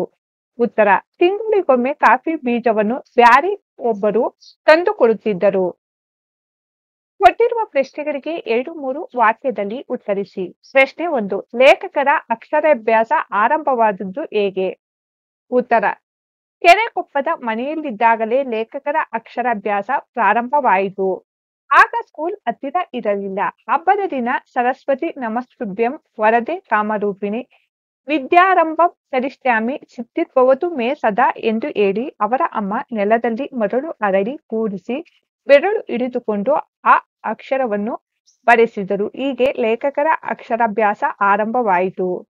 ಪ್ರಶ್ನೆ 2. ಮಳೆಗಾಲದ ಆರಂಭಕ್ಕೆ ಮುನ್ನ ಮಲೆನಾಡಿನಲ್ಲಿ ಏನೆಲ್ಲ ಸಿದ್ಧತೆಗಳನ್ನು ಮಾಡಿಕೊಳ್ಳಬೇಕಿತ್ತು? ಉತ್ತರ. ಮಳೆಗಾಲದ ಆರಂಭಕ್ಕೆ ಮುನ್ನ ಮಲೆನಾಡಿನಲ್ಲಿ ಒಣ ಸೌದೆ, ಅಕ್ಕಿ, ಬೆಲ್ಲ, ಜೋನಿ ಬೆಲ್ಲವನ್ನು ಸಂಗ್ರಹಿಸುತ್ತಿದ್ದರು. ಜೊತೆಗೆ ಕಾಡು ಹಲಸಿನ ಹಣ್ಣು, ಹಪ್ಪಳ, ಸಂಡಿಗೆಯಂತಹ ಅನೇಕ ತಿಂಡಿಗಳನ್ನು ಒಣಗಿಸಿ ಇಡುತ್ತಿದ್ದರು. ಪ್ರಶ್ನೆ 3. ನಸುಕಿನಲ್ಲಿ ಲೇಖಕರಿಗೆ ಖುಷಿ ಕೊಡುತ್ತಿದ್ದ ಸಂಗತಿಗಳ್ಯಾವುವು? ಉತ್ತರ. ನಸುಕಿನಲ್ಲಿ ಎದ್ದು ಮನೆಯೆದುರು ಅರಣ್ಯದ ಅಂಚಿನಲ್ಲಿ ಇದ್ದ ರಂಜದ ಮರವೊಂದರಿಂದ ನೆಲದ ಮೇಲೆ ಚೆಲ್ಲಿಡುತ್ತಿದ್ದ ನಕ್ಷತ್ರದ ಆಕಾರದ ರಂಜದ ಹೂವುಗಳನ್ನು ಆರಿಸುವುದು, ದುರ್ವೆಯನ್ನು ಹುಲ್ಲಲ್ಲಿ ಹುಡುಕಿ ಕಿತ್ತು ತರುವುದು, ಕೇದಕ್ಕೆ ಅರಳಿದೆಯೇ, ಮರದ ಮೇಲಿನ ಗೂಡಲ್ಲಿ ಮೊಟ್ಟೆ ಮರಿಯಾಯಿತೆ ಎಂದು ಬಿದುರಿನ ಸಂಧಿಯಿಂದ ನಿತ್ಯ ನೋಡುವುದು ಲೇಖಕರಿಗೆ ಖುಷಿ ಕೊಡುತ್ತಿದ್ದ ಸಂಗತಿಗಳಾಗಿದ್ದವು. ಪ್ರಶ್ನೆ 4. ವಿಶೇಷ ಪದಾರ್ಥಗಳನ್ನು ಕಡವಾಗಿ ಪಡೆಯುತ್ತಿದ್ದ ಹಾಗೂ ತೀರಿಸುತ್ತಿದ್ದ ಬಗೆ ಹೇಗೆ? ಉತ್ತರ. ವಿಶೇಷ ಪದಾರ್ಥಗಳೆಲ್ಲವನ್ನು ಕಡವಾಗಿ ಪಡೆಯುವುದು ವರ್ಷಕ್ಕೊಮ್ಮೆ, ಅಂದರೆ ದೀಪಾವಳಿಯಿಂದ ಇನ್ನೊಂದು ದೀಪಾವಳಿಗೆ, ಯುಗಾದಿಯಿಂದ ಇನ್ನೊಂದು ಯುಗಾದಿಗೆ, ಗೌರಿ ಹಬ್ಬದಿಂದ ಇನ್ನೊಂದು ಗೌರಿ ಹಬ್ಬದವರೆಗೆ ಈ ಕಡದ ಅವಧಿ. ಬೆಳೆದ ಅಡಿಕೆಯನ್ನು ಭತ್ತವನ್ನು ಬದಲಿಗೆ ಕೊಟ್ಟು ಕಡವನ್ನು ತೀರಿಸುತ್ತಿದ್ದರು. ಕೊಟ್ಟಿರುವ ಪ್ರಶ್ನೆಗಳಿಗೆ 5-6 ವಾಕ್ಯಗಳಲ್ಲಿ ಉತ್ತರಿಸಿ. ಪ್ರಶ್ನೆ 1. ಮಲೆನಾಡಿನಲ್ಲಿ ಹುಲಿಗಳಿಂದಾಗುತ್ತಿದ್ದ ತೊಂದರೆಯ ಬಗ್ಗೆ ಹೇಗೆ ವರ್ಣಿಸಲಾಗಿದೆ? ಉತ್ತರ. ಲೇಖಕರ ಊರಿನಲ್ಲಿ ಹುಲಿಗಳ ಕಾಟ ಬಹಳ ಇತ್ತು. ಕೊಟ್ಟಿಗೆಯ ದನಗಳು ಗಡಗಡ ನಡುಗಲು ಶುರು ಮಾಡುತ್ತಿದ್ದವು. ಲೇಖಕರು ಅವರಮ್ಮ ಅವರಜ್ಜ ಚಿಮ್ಮಣಿ ದೀಪದ ಬೆಳಕಿನಲ್ಲಿ ಒಳಗಡೆ ಕೂತು ಎಲ್ಲಿ ಹುಲಿ ನಮ್ಮ ಕೊಟ್ಟಿಗೆಗೂ ನುಗ್ಗಿ ಬಿಡುತ್ತದೆಯೋ ಎಂದು ಕಾಯುತ್ತಿದ್ದರು. ಮನೆಗೆ ನಿತ್ಯ ಆಳುಗಳು ಬಂದಾಗ ಮಾತು ಶುರುವಾಗುತ್ತಿದ್ದು, ಯಾವುದೋ ಹುಲಿ ಯಾವುದೋ ದನವನ್ನು ಕಾಡಲ್ಲಿ ಹಿಡಿತು ಅವರ ಮನೆ ದನ ಒಯ್ದು. ಹೀಗೆ ಮಲೆನಾಡಿನಲ್ಲಿ ಹುಲಿಯ ನಿಜವಾದ ಹಸಿದ ಕಣ್ಣು ಇವರ ಮನೆ ದನ ಒಯ್ತುಗಳ ಹೊಡೆದಾಟೆಯ ಮುಖವಾಗಿತ್ತು. ಲೇಖಕರಿಗೆ ತುಂಬಾ ಭಯವಾದಾಗ ಅವರ ಅಜ್ಜ ಹೇಳಿಕೊಟ್ಟಿದ್ದ ಅರ್ಜುನಃ ಫಾಲ್ಗುಣ ಪಾರ್ಥ ಕಿರೀಟಿ ಶ್ವೇತವಾಹನ ಎಂಬ ಅರ್ಜುನ ಮಂತ್ರವನ್ನು ಹೇಳುತ್ತಾ ಅವರೆಲ್ಲ ನಿದ್ರೆ ಹೋಗುತ್ತಿದ್ದರು. ಪ್ರಶ್ನೆ 2. ಒರಿಜಿನಲ್ ಹಾಗೂ ಚಾರುಕ್ತ ಕಾಫಿಯನ್ನು ಸಿದ್ಧಗೊಳಿಸುತ್ತಿದ್ದ ಬಗೆಯನ್ನು ವಿವರಿಸಿ. ಉತ್ತರ. Original coffee. ಕಾಫಿ ಬೀಜವನ್ನು ಆಗಲೇ ಹುರಿದು ಆಗಲೇ ಪುಡಿ ಮಾಡಿ ಆಗಲೇ ಕುದಿಯುವ ನೀರಿಗೆ ಬೆರೆಸಿ ಮುಚ್ಚಿಟ್ಟು ಅದರ ಗಸಿ ಇಳಿಯುವಷ್ಟು ಹೊತ್ತು ಕಾದು ಅದಕ್ಕಾಗಿ ಇದ್ದ ಬಟ್ಟೆಗೆ ಸುರಿದು ಹಿಂಡಿ ಡಿಕಾಕ್ಷನ್ ಇಳಿಯುವಾಗ ಕಳೆದುಕೊಂಡ ಉಷ್ಣಾಂಶವನ್ನು ಬಿಸಿ ಬಿಸಿ ಎಮ್ಮೆ ಹಾಲು ಬೆರೆಸಿ ಹದ ಮಾಡಿ ಕಾಫಿ ಮಾಡುವುದು. ಒರಿಜಿನಲ್ ಕಾಫಿಯ ಘಮಘಮದ ವಾಸನೆಯನ್ನು ಕೊಂಚವಾದರೂ ಉಳಿಸಿಕೊಂಡ ಅದರ ಚಾರಟ ಕುದಿಸಿ ಮಾಡಿದ ಕಾಫಿಯೇ ಚಾರಟದ ಕಾಫಿ.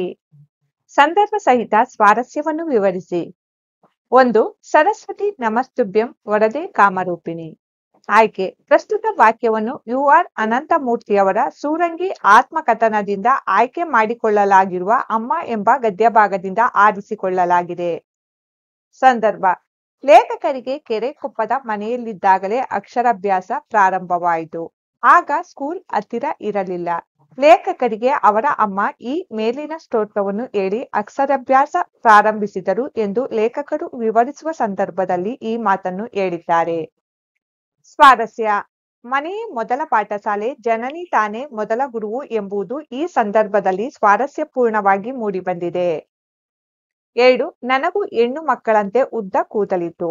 ಆಯ್ಕೆ: ಪ್ರಸ್ತುತ ವಾಕ್ಯವನ್ನು ಯು ಆರ್ ಅನಂತಮೂರ್ತಿಯವರ ಸೂರಂಗಿ ಆತ್ಮಕಥನದಿಂದ ಆಯ್ಕೆ ಮಾಡಿಕೊಳ್ಳಲಾಗಿರುವ ಅಮ್ಮ ಎಂಬ ಗದ್ಯಭಾಗದಿಂದ ಆರಿಸಿಕೊಳ್ಳಲಾಗಿದೆ.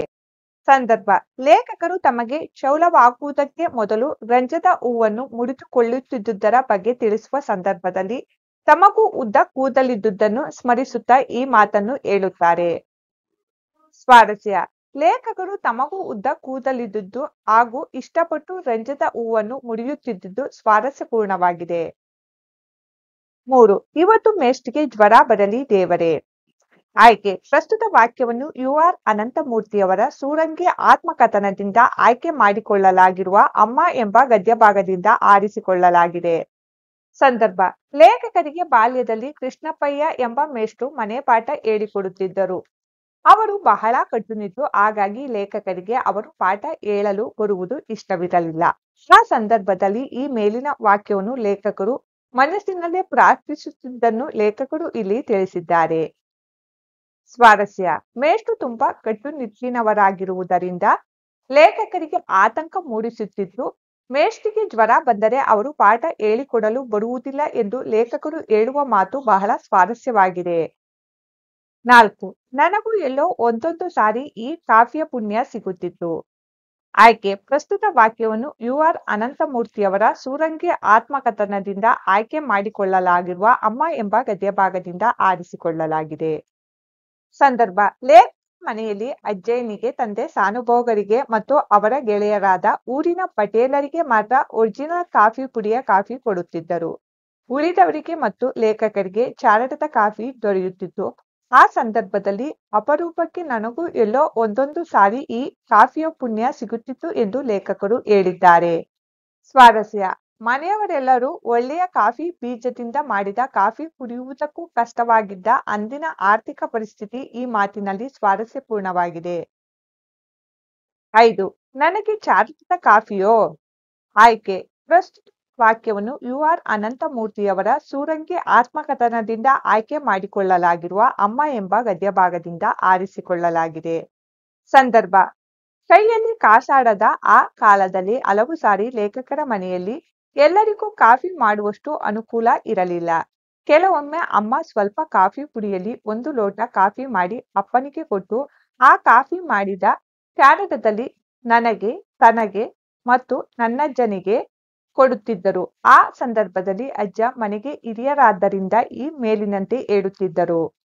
ಸ್ವಾರಸ್ಯ: ಲೇಖಕರ ಮನೆಯಲ್ಲಿ ಅವರ ಅಜ್ಜನಿಗಿಂತ ಹೆಚ್ಚಾಗಿ ಅವರ ತಂದೆಯವರಿಗೆ ಘನತೆ ಗೌರವ ಹೆಚ್ಚಾಗಿದ್ದ ಸಂಗತಿ ಇಲ್ಲಿ ಸ್ವಾರಸ್ಯಕರವಾಗಿ ಮೂಡಿಬಂದಿದೆ. ಕೊಟ್ಟಿರುವ 4 ಉತ್ತರಗಳಲ್ಲಿ ಸರಿಯಾದ ಉತ್ತರವನ್ನು ಆರಿಸಿ ಬರೆಯಿರಿ. ಆರಿಸಿ ಬರೆಯಲಾಗಿದೆ. 1. ಅಧಿಕೃತವಾಗಿ ಅನಂತಮೂರ್ತಿಯವರ ಮೊದಲ ಶಿಕ್ಷಕರು ಡ್ಯಾಸ್. ಉತ್ತರ: ಕೃಷ್ಣಪ್ಪಯ್ಯ. 2. ಮಳೆಗಾಲದಲ್ಲಿ ಮಲೆನಾಡಿನಲ್ಲಿ ಯಥೇಚ್ಛವಾಗಿ ಸಿಗುತ್ತಿದ್ದ ಹಣ್ಣು ಡ್ಯಾಸ್. ಉತ್ತರ: ಹಲಸಿನ ಹಣ್ಣು. 3. ಪಟ್ಟಾಂಗ ಈ ಪದದ ಅರ್ಥ ಡ್ಯಾಸ್. ಉತ್ತರ: ಹರಟೆ. 4. ಕಡೆಗೋಲು ಪದವು ಡ್ಯಾಸ್ ಸಂಧಿಗೆ ಉದಾಹರಣೆಯಾಗಿದೆ. ಉತ್ತರ: ಆದೇಶ. 5. ಸಕ್ಕರೆ ಪದದ ತತ್ಸಮ ರೂಪ ಡ್ಯಾಸ್. ಉತ್ತರ: ಸರ್ಕರ. ಅಭ್ಯಾಸ ಚಟುವಟಿಕೆ. ಕೊಟ್ಟಿರುವ ಪ್ರಶ್ನೆಗಳಿಗೆ ಉತ್ತರಿಸಿ. ಪ್ರಶ್ನೆ 1. ವಾಕ್ಯ ಪ್ರಭೇದಗಳನ್ನು ವಿವರಿಸಿ. ಉತ್ತರ: ಸಾಮಾನ್ಯ ವಾಕ್ಯ, ಸಂಯೋಜಿತ ವಾಕ್ಯ, ಮಿಶ್ರ ವಾಕ್ಯ ಎಂಬುದು ವಾಕ್ಯ ಪ್ರಭೇದಗಳಾಗಿವೆ. ಸಾಮಾನ್ಯ ವಾಕ್ಯ: ಒಂದು ಪೂರ್ಣ ಕ್ರಿಯಾಪದದೊಡನೆ ಸ್ವತಂತ್ರ ವಾಕ್ಯವಾಗಿರುವ ವಾಕ್ಯಗಳೇ ಸಾಮಾನ್ಯ ವಾಕ್ಯಗಳು. ಉದಾಹರಣೆಗೆ, 10ನೇ ಶತಮಾನದವರೆಗೆ ಗಂಗರು ತಲೆ ಎತ್ತಿ ಬಾಳಿದರು. ಸಂಯೋಜಿತ ವಾಕ್ಯ: ಸ್ವತಂತ್ರವಾಗಿ ನಿಲ್ಲಬಲ್ಲ 2 ಅಥವಾ ಹೆಚ್ಚು ಉಪವಾಕ್ಯಗಳು ಸೇರಿ ಒಂದು ಪೂರ್ಣಾಭಿಪ್ರಾಯದ ವಾಕ್ಯವಾಗಿದ್ದರೆ ಅದು ಸಂಯೋಜಿತ ವಾಕ್ಯ. ಉದಾಹರಣೆಗೆ, ಪಾಂಡವರ ಯಜ್ಞ ತುರಂಗ ಮಣಿಪುರವನ್ನು ಪ್ರವೇಶಿಸಿತು. ಆಗ ಬಭ್ರುವಾಹನನು ಅದನ್ನು ಕಟ್ಟಿ ಹಾಕಿದನು. ಆದ್ದರಿಂದ ಬಭ್ರುವಾಹನನಿಗೂ ಅರ್ಜುನನಿಗೂ ಯುದ್ಧ ನಡೆಯಿತು. ಮಿಶ್ರವಾಕ್ಯ ಒಂದು ಅಥವಾ ಅನೇಕ ವಾಕ್ಯಗಳು ಒಂದು ಪ್ರಧಾನ ವಾಕ್ಯಕ್ಕೆ ಅಧೀನವಾಗಿದ್ದರೆ ಅಂತಹ ವಾಕ್ಯವೇ ಮಿಶ್ರವಾಕ್ಯ. ಉದಾಹರಣೆಗೆ, ಗಾಯತ್ರಿ ಗಾಯನ ಸ್ಪರ್ಧೆಯಲ್ಲಿ ಗೆದ್ದಳಾದರೂ ಅವಳಿಗೆ ಬಹುಮಾನ ಸ್ವೀಕರಿಸಲು ಸಾಧ್ಯವಾಗದಿದ್ದಾಗ ಆಕೆ ತುಂಬಾ ನೊಂದುಕೊಂಡಳು. ಇಲ್ಲಿ ಆಕೆ ತುಂಬಾ ನೊಂದುಕೊಂಡಳು ಪ್ರಧಾನ ವಾಕ್ಯವಾಗಿವೆ, ಉಳಿದವು ಅಧೀನದ ವಾಕ್ಯಗಳಾಗಿವೆ. ಪ್ರಶ್ನೆ 2, ಸಮಾಸ ಎಂದರೇನು? ಉತ್ತರ: ಎರಡು ಅಥವಾ ಎರಡಕ್ಕಿಂತ ಹೆಚ್ಚು ಪದಗಳು ಅರ್ಥಾನುಸಾರ ಒಟ್ಟು ಸೇರಿ ಪೂರ್ವಪದದ ಅಂತ್ಯದಲ್ಲಿ ವಿಭಕ್ತಿ ಪ್ರತ್ಯಯವಿದ್ದರೆ ಅದು ಲೋಪವಾಗಿ ಒಂದೇ ಪದವಾಗುವುದೇ ಸಮಾಸ. ಪ್ರಶ್ನೆ 3, ಸಮಾಸಗಳಲ್ಲಿ ಎಷ್ಟು ವಿಧ? ಪಟ್ಟಿ ಮಾಡಿ. ಉತ್ತರ: ತತ್ಪುರುಷ ಸಮಾಸ, ಕರ್ಮಧಾರಯ ಸಮಾಸ, ದ್ವಿಗು ಸಮಾಸ, ಅಂಶಿ ಸಮಾಸ, ದ್ವಂದ್ವ ಸಮಾಸ, ಬಹುವ್ರೀಹಿ ಸಮಾಸ, ಕ್ರಿಯಾ ಸಮಾಸ ಮತ್ತು ಗಮಕ ಸಮಾಸ ಎಂಬ 8 ವಿಧದ ಸಮಾಸಗಳು ಬಳಕೆಯಲ್ಲಿವೆ. ಪ್ರಾಯೋಗಿಕ ಭಾಷಾಭ್ಯಾಸ. ಕೊಟ್ಟಿರುವ ಸಾಮಾನ್ಯ ವಾಕ್ಯಗಳನ್ನು ಸಂಯೋಜಿತ ವಾಕ್ಯವಾಗಿ ಪರಿವರ್ತಿಸಿ ಬರೆಯಿರಿ. ವಾಸುವಿನ ತಲೆಗೆ ಹಾಕಿದ ಎಣ್ಣೆ ಹಣೆಯ ಮೂಲಕ ಇಳಿದು ಕಣ್ಣುಗಳನ್ನು ಪ್ರವೇಶಿಸಿತು. ಸಂಯೋಜಿತ ವಾಕ್ಯ: ವಾಸುವು ತಲೆಗೆ ಎಣ್ಣೆಯನ್ನು ಹಾಕಿದನು, ಎಣ್ಣೆಯು ಹಣೆಗೆ ಇಳಿದು ಹಣೆಯ ಮೂಲಕ ಕಣ್ಣಿಗೆ ಪ್ರವೇಶಿಸಿತು. ಅವನ ಕಣ್ಣುಗಳು ಉರಿಯತೊಡಗಿದವು. ಸಂಯೋಜಿತ ವಾಕ್ಯ: ವಾಸು ತಲೆಗೆ ಎಣ್ಣೆ ಹಾಕಿದನು, ಎಣ್ಣೆಯು ಹಣೆಗೆ ಇಳಿಯಿತು, ಹಣೆಯಿಂದ ಕಣ್ಣಿಗೆ ಇಳಿದು ಕಣ್ಣು ಉರಿಯತೊಡಗಿತು. ಅವನು ಕಣ್ಣುಗಳನ್ನು ಬಟ್ಟೆಯಿಂದ ಉಜ್ಜತೊಡಗಿದನು. ಸಂಯೋಜಿತ ವಾಕ್ಯ: ವಾಸುವು ತಲೆಗೆ ಎಣ್ಣೆ ಹಾಕಿದನು, ಎಣ್ಣೆಯು ಹಣೆಗೆ ಇಳಿಯಿತು, ನಂತರ ಕಣ್ಣಿಗೆ ಇಳಿದು ಕಣ್ಣುಗಳು ಉರಿಯುತ್ತಿರುವುದರಿಂದ ಬಟ್ಟೆಯಿಂದ ಉಜ್ಜತೊಡಗಿದನು. ಪದಗಳ ಅರ್ಥ: ಅಂಚು, ದಡ, ತೀರ. ಆತಂಕ, ಭಯ, ಅಡ್ಡಿ. ಕಡ, ಸಾಲ. ಕಾಸು, ಹಣ, ದುಡ್ಡು. ಕೊಂಚ, ಅಲ್ಪ, ಸ್ವಲ್ಪ. ಚಾರಟ, ಗಸಿ. ಕಾಫಿ ಸೋಸಿದ ನಂತರದ ಉಳಿಕೆ. ಚಿಮ್ಮಣಿ ದೀಪ, ಸೀಮೆ ಎಣ್ಣೆ ದೀಪ. 8ನೇ ತರಗತಿ ಕನ್ನಡ. ಸಪ್ತಾಕ್ಷರಿ ಮಂತ್ರ ಪ್ರಶ್ನೋತ್ತರಗಳು. ಕೃತಿಕಾರರ ಪರಿಚಯ. ಲಕ್ಷ್ಮೀನಾರಾಯಣ. ಸ್ಥಳ: ಉಡುಪಿ ಜಿಲ್ಲೆಯ ಕಾರ್ಕಳ ತಾಲೂಕಿನಲ್ಲಿರುವ ನಂದಳಿಕೆ. ಕಾಲ: 1870ರಿಂದ 1901. ಪ್ರಶಂಸೆ: ಹೊಸಗನ್ನಡದ ಅರುಣೋದಯದ ಮುಂಗೋಳಿ ಎಂಬ ಪ್ರಶಂಸೆಗೆ ಭಾಜನರಾಗಿದ್ದರು. ಕಾವ್ಯ: ಶ್ರೀರಾಮ ಪಟ್ಟಾಭಿಷೇಕಂ ಕಾವ್ಯ, ಅದ್ಭುತ ರಾಮಾಯಣ ಮತ್ತು ಶ್ರೀರಾಮಾಶ್ವಮೇಧಂ ಗದ್ಯ ಕಾವ್ಯ, ರತ್ನಾವತಿ ಕಲ್ಯಾಣ ಮತ್ತು ಕುಮಾರ ವಿಜಯ ಎಂಬ ಯಕ್ಷಗಾನ ಪ್ರಸಂಗಗಳು. ಸಪ್ತಾಕ್ಷರಿ ಮಂತ್ರ ಗದ್ಯ ಭಾಗವನ್ನು ಪ್ರೊಫೆಸರ್ ಜಿ. ವೆಂಕಟಸುಬ್ಬಯ್ಯ ಅವರು ಸಂಪಾದಿಸಿರುವ ಮುದ್ದಣ್ಣ ಭಂಡಾರ ಸಂಪುಟ 2 ಇದರ ತ್ರಯೋದಶಾಶ್ವಶಂ ಅರಣ್ಯಕಂ ಮುನಿದರ್ಶನಂ ಭಾಗದಿಂದ ಆರಿಸಿ ಸಂಪಾದಿಸಿ ನಿಗದಿಪಡಿಸಲಾಗಿದೆ. ಕೊಟ್ಟಿರುವ ಪ್ರಶ್ನೆಗಳಿಗೆ ಒಂದು ವಾಕ್ಯದಲ್ಲಿ ಉತ್ತರಿಸಿ. ಪ್ರಶ್ನೆ 1, ರಾಘವನ ಯಜ್ಞಾಶ್ವ ಯಾರ ಆಶ್ರಮವನ್ನು ಒಕ್ಕಿತು? ಉತ್ತರ: ರಾಘವನ ಯಜ್ಞಾಶ್ವ ಅರಣ್ಯಕ ಮುನಿಯ ಆಶ್ರಮವನ್ನು ಒಕ್ಕಿತು. ಪ್ರಶ್ನೆ 2, ಮನೋರಮೆಯಲ್ಲಿ ಮೂಡಿದ ಸಂದೇಹವೇನು? ಉತ್ತರ: ಸಾವಿರ ಸಂಖ್ಯೆಯಲ್ಲಿದ್ದ ಸೈನಿಕರಿಗೆ ಭೋಜನವನ್ನು ನೀಡಲು ಅರಣ್ಯಕ ಮುನಿಗೆ ಹೇಗೆ ಸಾಧ್ಯವಾಯಿತು ಎಂದು ಮನೋರಮೆಗೆ ಸಂದೇಹ ಮೂಡಿತು. ಪ್ರಶ್ನೆ 3, ಮುನಿಗಳಲ್ಲಿರುವ ಮಂತ್ರದ ಶಕ್ತಿ ಯಾವುದು? ಉತ್ತರ: ಬೇಡದ ದ್ರವ್ಯವನ್ನು ನೀಡುವ ಮಂತ್ರದ ಶಕ್ತಿ ಮುನಿಗಳಿಗಿದೆ. ಪ್ರಶ್ನೆ 4, ತಪಸ್ವಿಗಳಿಗೆ ಬೇರೆ ಗೊಡವೆ ಇಲ್ಲದಿರಲು ಕಾರಣವೇನು? ಉತ್ತರ: ತಪಸ್ವಿಗಳಿಗೆ ಜಪದ ಶಕ್ತಿಯ ನೆರವು ಇರುವುದರಿಂದ ಬೇರೆ ಗೊಡವೆ ಇರಲಿಲ್ಲ. ಪ್ರಶ್ನೆ 5, ಮುದ್ದಣ್ಣನಿಗೆ ಸಿದ್ಧಿಸಿದ ಮಂತ್ರದ ಹೆಸರೇನು? ಉತ್ತರ: ಮುದ್ದಣ್ಣನಿಗೆ ಸಿದ್ಧಿಸಿದ ಮಂತ್ರದ ಹೆಸರು ಭವತಿ ಭಿಕ್ಷಾಂದೇಹಿ. ಕೊಟ್ಟಿರುವ ಪ್ರಶ್ನೆಗಳಿಗೆ 2-3 ವಾಕ್ಯಗಳಲ್ಲಿ ಉತ್ತರಿಸಿ. ಪ್ರಶ್ನೆ 1, ತನ್ನ ಆಶ್ರಮಕ್ಕೆ ಬಂದ ಅತಿಥಿಗಳನ್ನು ಅರಣ್ಯಕ ಹೇಗೆ ಸತ್ಕರಿಸಿದನು? ಉತ್ತರ: ತನ್ನ ಆಶ್ರಮಕ್ಕೆ ಬಂದ ಅತಿಥಿಗಳನ್ನು ಅರಣ್ಯಕನು ಸ್ವಾಗತಿಸಿ ಕೈಕಾಲಿಗೆ ನೀರು ಕೊಟ್ಟು ಕುಳ್ಳಿರಿಸಿ ಅವರಿಗೆ ರುಚಿಯಾದ ಊಟವನ್ನು ಉಣಬಡಿಸಿ ಹೂವಿನಿಂದ ಅಲಂಕರಿಸಿ ಪರಿಮಳ ಭರಿತವಾದ ಶ್ರೀಗಂಧವನ್ನು ಸಿಂಪಡಿಸಿ ಜೊತೆಯಲ್ಲಿದ್ದು ಅವರೊಡನೆ ಹಿತವಾಗಿ ಮಾತನಾಡಿ ಸತ್ಕರಿಸಿದನು. ಪ್ರಶ್ನೆ 2, ಕವಿಗಳಿಗೆ ಒಲಿದಿರುವ ಮಂತ್ರದ ಮಹಿಮೆಯೇನು? ಉತ್ತರ: ಕವಿಗಳು ತಮಗೆ ಒಲಿದಿರುವ ಒಂದು ಮಂತ್ರದಿಂದ 3 ಜಗವನ್ನು ಅಂದರೆ ಸ್ವರ್ಗ, ಭೂಲೋಕ, ಪಾತಾಳವನ್ನು ನಾಶ ಮಾಡುವ, ಹೊಗಳುವ, ತೆಗಳುವ, ಕೊಳ್ಳುವ, ಆಳುವ, ತಾಳುವ, ಹೂಳುವ, ಹೇಳುವ, ಬಾಳುವ, ಶೃಂಗಾರವನ್ನು ವರ್ಣಿಸುವ ಶಕ್ತಿ ಇದೆ ಎಂದು ಕವಿಗಳ ಮಂತ್ರದ ಮಹಿಮೆಯನ್ನು ಕುರಿತು ಮುದ್ದಣ್ಣ ಹೇಳಿದ್ದಾನೆ. ಪ್ರಶ್ನೆ 3, ಮುದ್ದಣ್ಣನಿಗೆ ಒಲಿದ ಮಂತ್ರದ ಬಗ್ಗೆ ಮನೋರಮೆಯ ಪ್ರತಿಕ್ರಿಯೆ ಏನು? ಉತ್ತರ: ಮನೋರಮೆಯು ಮುದ್ದಣ್ಣನಲ್ಲಿ ಮಂತ್ರದ ಕುರಿತು ಕೇಳಿದಾಗ ಮುದ್ದಣ್ಣನು ತನಗೆ ಒಲಿದಿರುವ ಮಂತ್ರ ಭವತಿ ಭಿಕ್ಷಾಂದೇಹಿ ಎಂದು ಹೇಳಿದಾಗ ಅವಳು ಅರೆ ಮುನಿಸಿನಿಂದ, ಹೋಗು ರಮಣ, ನಿನ್ನ ಮಾತನ್ನು ಕೇಳಿ ನಾನು ನಿಜವೆಂದೇ ಭಾವಿಸಿದ್ದೆ. ನೀನು ಮೋಸದ ಕೊಂಕಿನ ಮಾತನ್ನು ಈ ರೀತಿಯಲ್ಲಿ ಹೇಳುತ್ತಿರುವೆ ಎಂದು ನನಗೆ ತಿಳಿಯಲಿಲ್ಲ.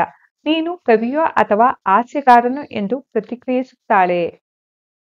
ಕೊಟ್ಟಿರುವ ಪ್ರಶ್ನೆಗಳಿಗೆ 5-6 ವಾಕ್ಯಗಳಲ್ಲಿ ಉತ್ತರಿಸಿ. ಪ್ರಶ್ನೆ 1. ಮುದ್ದಣ್ಣನು ಪರಿಹಾಸ ಮಾಡಿದನೆಂದು ಮನೋರಮೆಯು ಹೇಳಲು ಕಾರಣವೇನು? ಉತ್ತರ. ಮುದ್ದಣ್ಣನು ಋಷಿಗಳಿಗಿರುವಂತೆ ತನಗೂ ಮಂತ್ರಶಕ್ತಿ ಒಲಿದಿದೆ ಎಂದು ಮನೋರಮೆಗೆ ಹೇಳುತ್ತಾನೆ.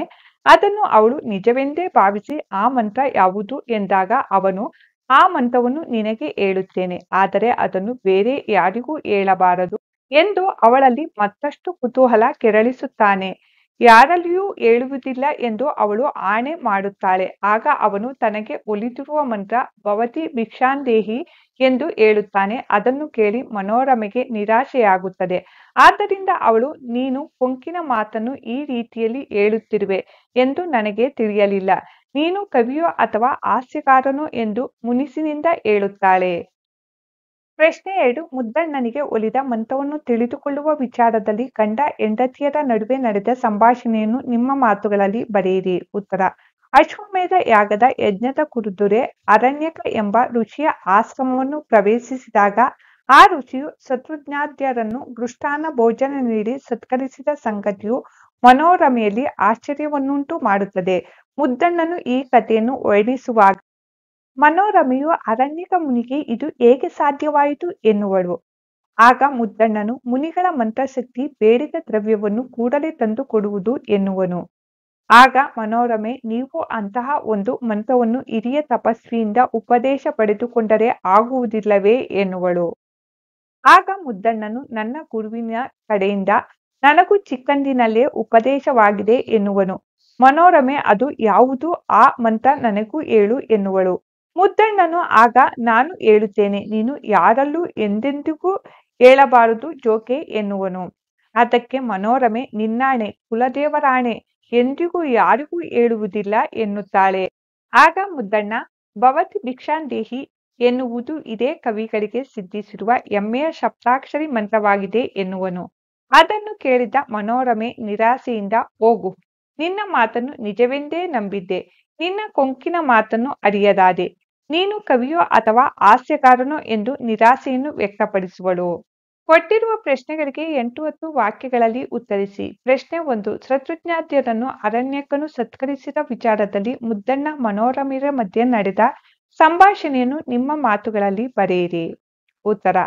ಅರಣ್ಯಕ ಋಷಿಯು ಶತ್ರುಘ್ನಾದ್ಯರನ್ನು ಮೃಷ್ಟಾನ್ನ ಭೋಜನ ನೀಡಿ ಸತ್ಕರಿಸಿದ ಸಂಗತಿಯು ಮನೋರಮೆಯಲ್ಲಿ ಆಶ್ಚರ್ಯವನ್ನುಂಟು ಮಾಡುತ್ತದೆ. ಆಗ ಆಶ್ಚರ್ಯಗೊಂಡ ಮನೋರಮೆ, ಹಾಗಿದ್ದರೆ ಸಾವಿರ ಲೆಕ್ಕದಲ್ಲಿದ್ದ ಅಷ್ಟೊಂದು ದೊಡ್ಡ ಸೈನ್ಯಕ್ಕೆ ಊಟ ಕೊಟ್ಟು ತೃಪ್ತಿಪಡಿಸಿದನೇ, ಅರಣ್ಯಕನಿಗೆ ಇದು ಹೇಗೆ ಸಾಧ್ಯವಾಯಿತು ಎನ್ನುತ್ತಾಳೆ.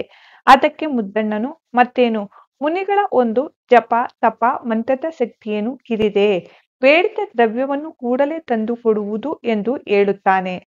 ಆಗ ಮನೋರಮೆ, ನೀವು ಅಂತಹ ಒಂದು ಮಂತ್ರವನ್ನು ಉಪದೇಶ ಪಡೆದುಕೊಂಡರೆ ಆಗುವುದಿಲ್ಲವೇ ಎನ್ನುವಳು. ಆಗ ಮುದ್ದಣ್ಣನು, ನನಗೂ ಚಿಕ್ಕಂದಿನಲ್ಲೇ ಉಪದೇಶವಾಗಿದೆ ಎನ್ನುವನು. ಮನೋರಮೆ, ಅದು ಯಾವುದು? ಆ ಮಂತ್ರ ನನಗೆ ಹೇಳು ಎನ್ನುವಳು.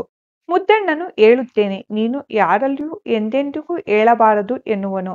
ಅದಕ್ಕೆ ಮನೋರಮೆ, ನಿನ್ನಾಣೆ, ಕುಲದೇವರ ಆಣೆ, ಎಂದಿಗೂ ಯಾರಿಗೂ ಹೇಳುವುದಿಲ್ಲ ಎನ್ನುತ್ತಾಳೆ. ಆಗ ಮುದ್ದಣ್ಣ, ಭವತಿ ಭಿಕ್ಷಾಂದೇಹಿ ಎಂಬುದು ಇದೇ ಕವಿಗಳಿಗೆ ಸಿದ್ಧಿಸಿರುವ ಹೆಮ್ಮೆಯ ಸಪ್ತಾಕ್ಷರಿ ಮಂತ್ರವಾಗಿದೆ ಎನ್ನುತ್ತಾನೆ. ಅದನ್ನು ಕೇಳಿದ ಮನೋರಮೆ ನಿರಾಸೆಯಿಂದ, ಹೋಗು, ನಿನ್ನ ಮಾತನ್ನು ನಿಜವೆಂದೇ ನಂಬಿದೆ, ನಿನ್ನ ಕೊಂಕು ನುಡಿಯನ್ನು ಅರಿಯದಾದೆ. ನೀನು ಕವಿಯೋ ಅಥವಾ ಹಾಸ್ಯಗಾರನೋ ಎಂದು ನಿರಾಸೆಯನ್ನು ವ್ಯಕ್ತಪಡಿಸುವಳು. ಪ್ರಶ್ನೆ 2. ರಾಮಾಶ್ವಮೇಧ ಕೃತಿಯಲ್ಲಿ ಮುದ್ದಣ್ಣ ಪರೋಕ್ಷವಾಗಿ ತನ್ನ ಬಾಳಿನ ಕಥೆಯನ್ನು ಬಿಚ್ಚಿಟ್ಟಿದ್ದಾನೆ ಎಂಬುದನ್ನು ಸಪ್ತಾಕ್ಷರಿ ಮಂತ್ರ ಪಾಠದ ಆಧಾರದಿಂದ ಸಮರ್ಥಿಸಿ. ಉತ್ತರ. ರಾಮಾಶ್ವಮೇಧ ಕಥೆಯನ್ನು ಹೇಳ ಹೊರಡುವ ಕವಿ ಕಾವ್ಯದ ಮಧ್ಯದಲ್ಲಿ ತಮ್ಮ ಜೀವನದ ವಾಸ್ತವತೆಯನ್ನು ಬಿಚ್ಚಿಡುವುದು ಒಂದು ವೈಶಿಷ್ಟ್ಯವೇ ಸರಿ. ಇದು ಮುದ್ದಣ್ಣ ಮನೋರಮೆಯರ ಸಲ್ಲಾಪವೆಂದೇ ಖ್ಯಾತಿ ಪಡೆದಿದೆ. ಕಾವ್ಯ ಧರ್ಮದೊಳಗೆ ಜೀವನ ಧರ್ಮವನ್ನು ಬೆರೆಸಿ ಹೇಳುವ ಕವಿಯ ಕಲೆಗಾರಿಕೆಯನ್ನು ಮುದ್ದಣ್ಣನಲ್ಲಿ ಕಾಣಬಹುದಾಗಿದೆ. ಎಷ್ಟೇ ಕಷ್ಟಗಳಿದ್ದರೂ, ಮನಸ್ಸನ್ನು ಸುಡುವ ಚಿಂತೆಯಿದ್ದರೂ, ನವಿರಾದ ಆಸೆ ಇವುಗಳನ್ನು ಸ್ವಲ್ಪ ಕಾಲ ಮರೆಯುವಂತೆ ಮಾಡುತ್ತದೆ. ಶ್ರೀರಾಮಾಶ್ವಮೇಧ ಕೃತಿಯಲ್ಲಿ ಮಡದಿ ಮನೋರಮೆಯೊಡನೆ ಸಂವಾದದಲ್ಲಿ ನಿರತನಾದಾಗ ವ್ಯಕ್ತವಾಗುವ ಮಾತುಗಳು ಮುದ್ದಣ್ಣನ ಕಷ್ಟ ಜೀವನದ ಪ್ರತೀಕವೇ ಆಗಿದೆ. ಪ್ರಕೃತ ಗದ್ಯ ಭಾಗದಲ್ಲಿ ಸಪ್ತಾಕ್ಷರಿ ಮಂತ್ರದ ಶ್ರೇಷ್ಠತೆಯ ನೆಪದೊಂದಿಗೆ ತನ್ನ ಹಾಗೂ ಅಂದಿನ ಕವಿಗಳ ದಾರಿದ್ರ್ಯವನ್ನು ಪರೋಕ್ಷವಾಗಿ ಮುದ್ದಣ್ಣ ವ್ಯಕ್ತಪಡಿಸಿದ್ದಾರೆ. ಹೊರನೋಟಕ್ಕೆ ಕುತೂಹಲಕಾರಿಯೂ ಹಾಸ್ಯಮಯವೂ ಆಗಿದ್ದರೂ ಒಳಗೆ ದಾರುಣ ವ್ಯಥೆಯ ಕಥೆಯಲ್ಲಿ ಅಡಗಿರುವುದನ್ನು ಇಲ್ಲಿ ಕಾಣಬಹುದು. ಸಂದರ್ಭ ಸಹಿತ ಸ್ವಾರಸ್ಯವನ್ನು ವಿವರಿಸಿ. 1. ಎನಗಿದಚ್ಚರಿ ಎಂತುಟಾರ್ಥಂ.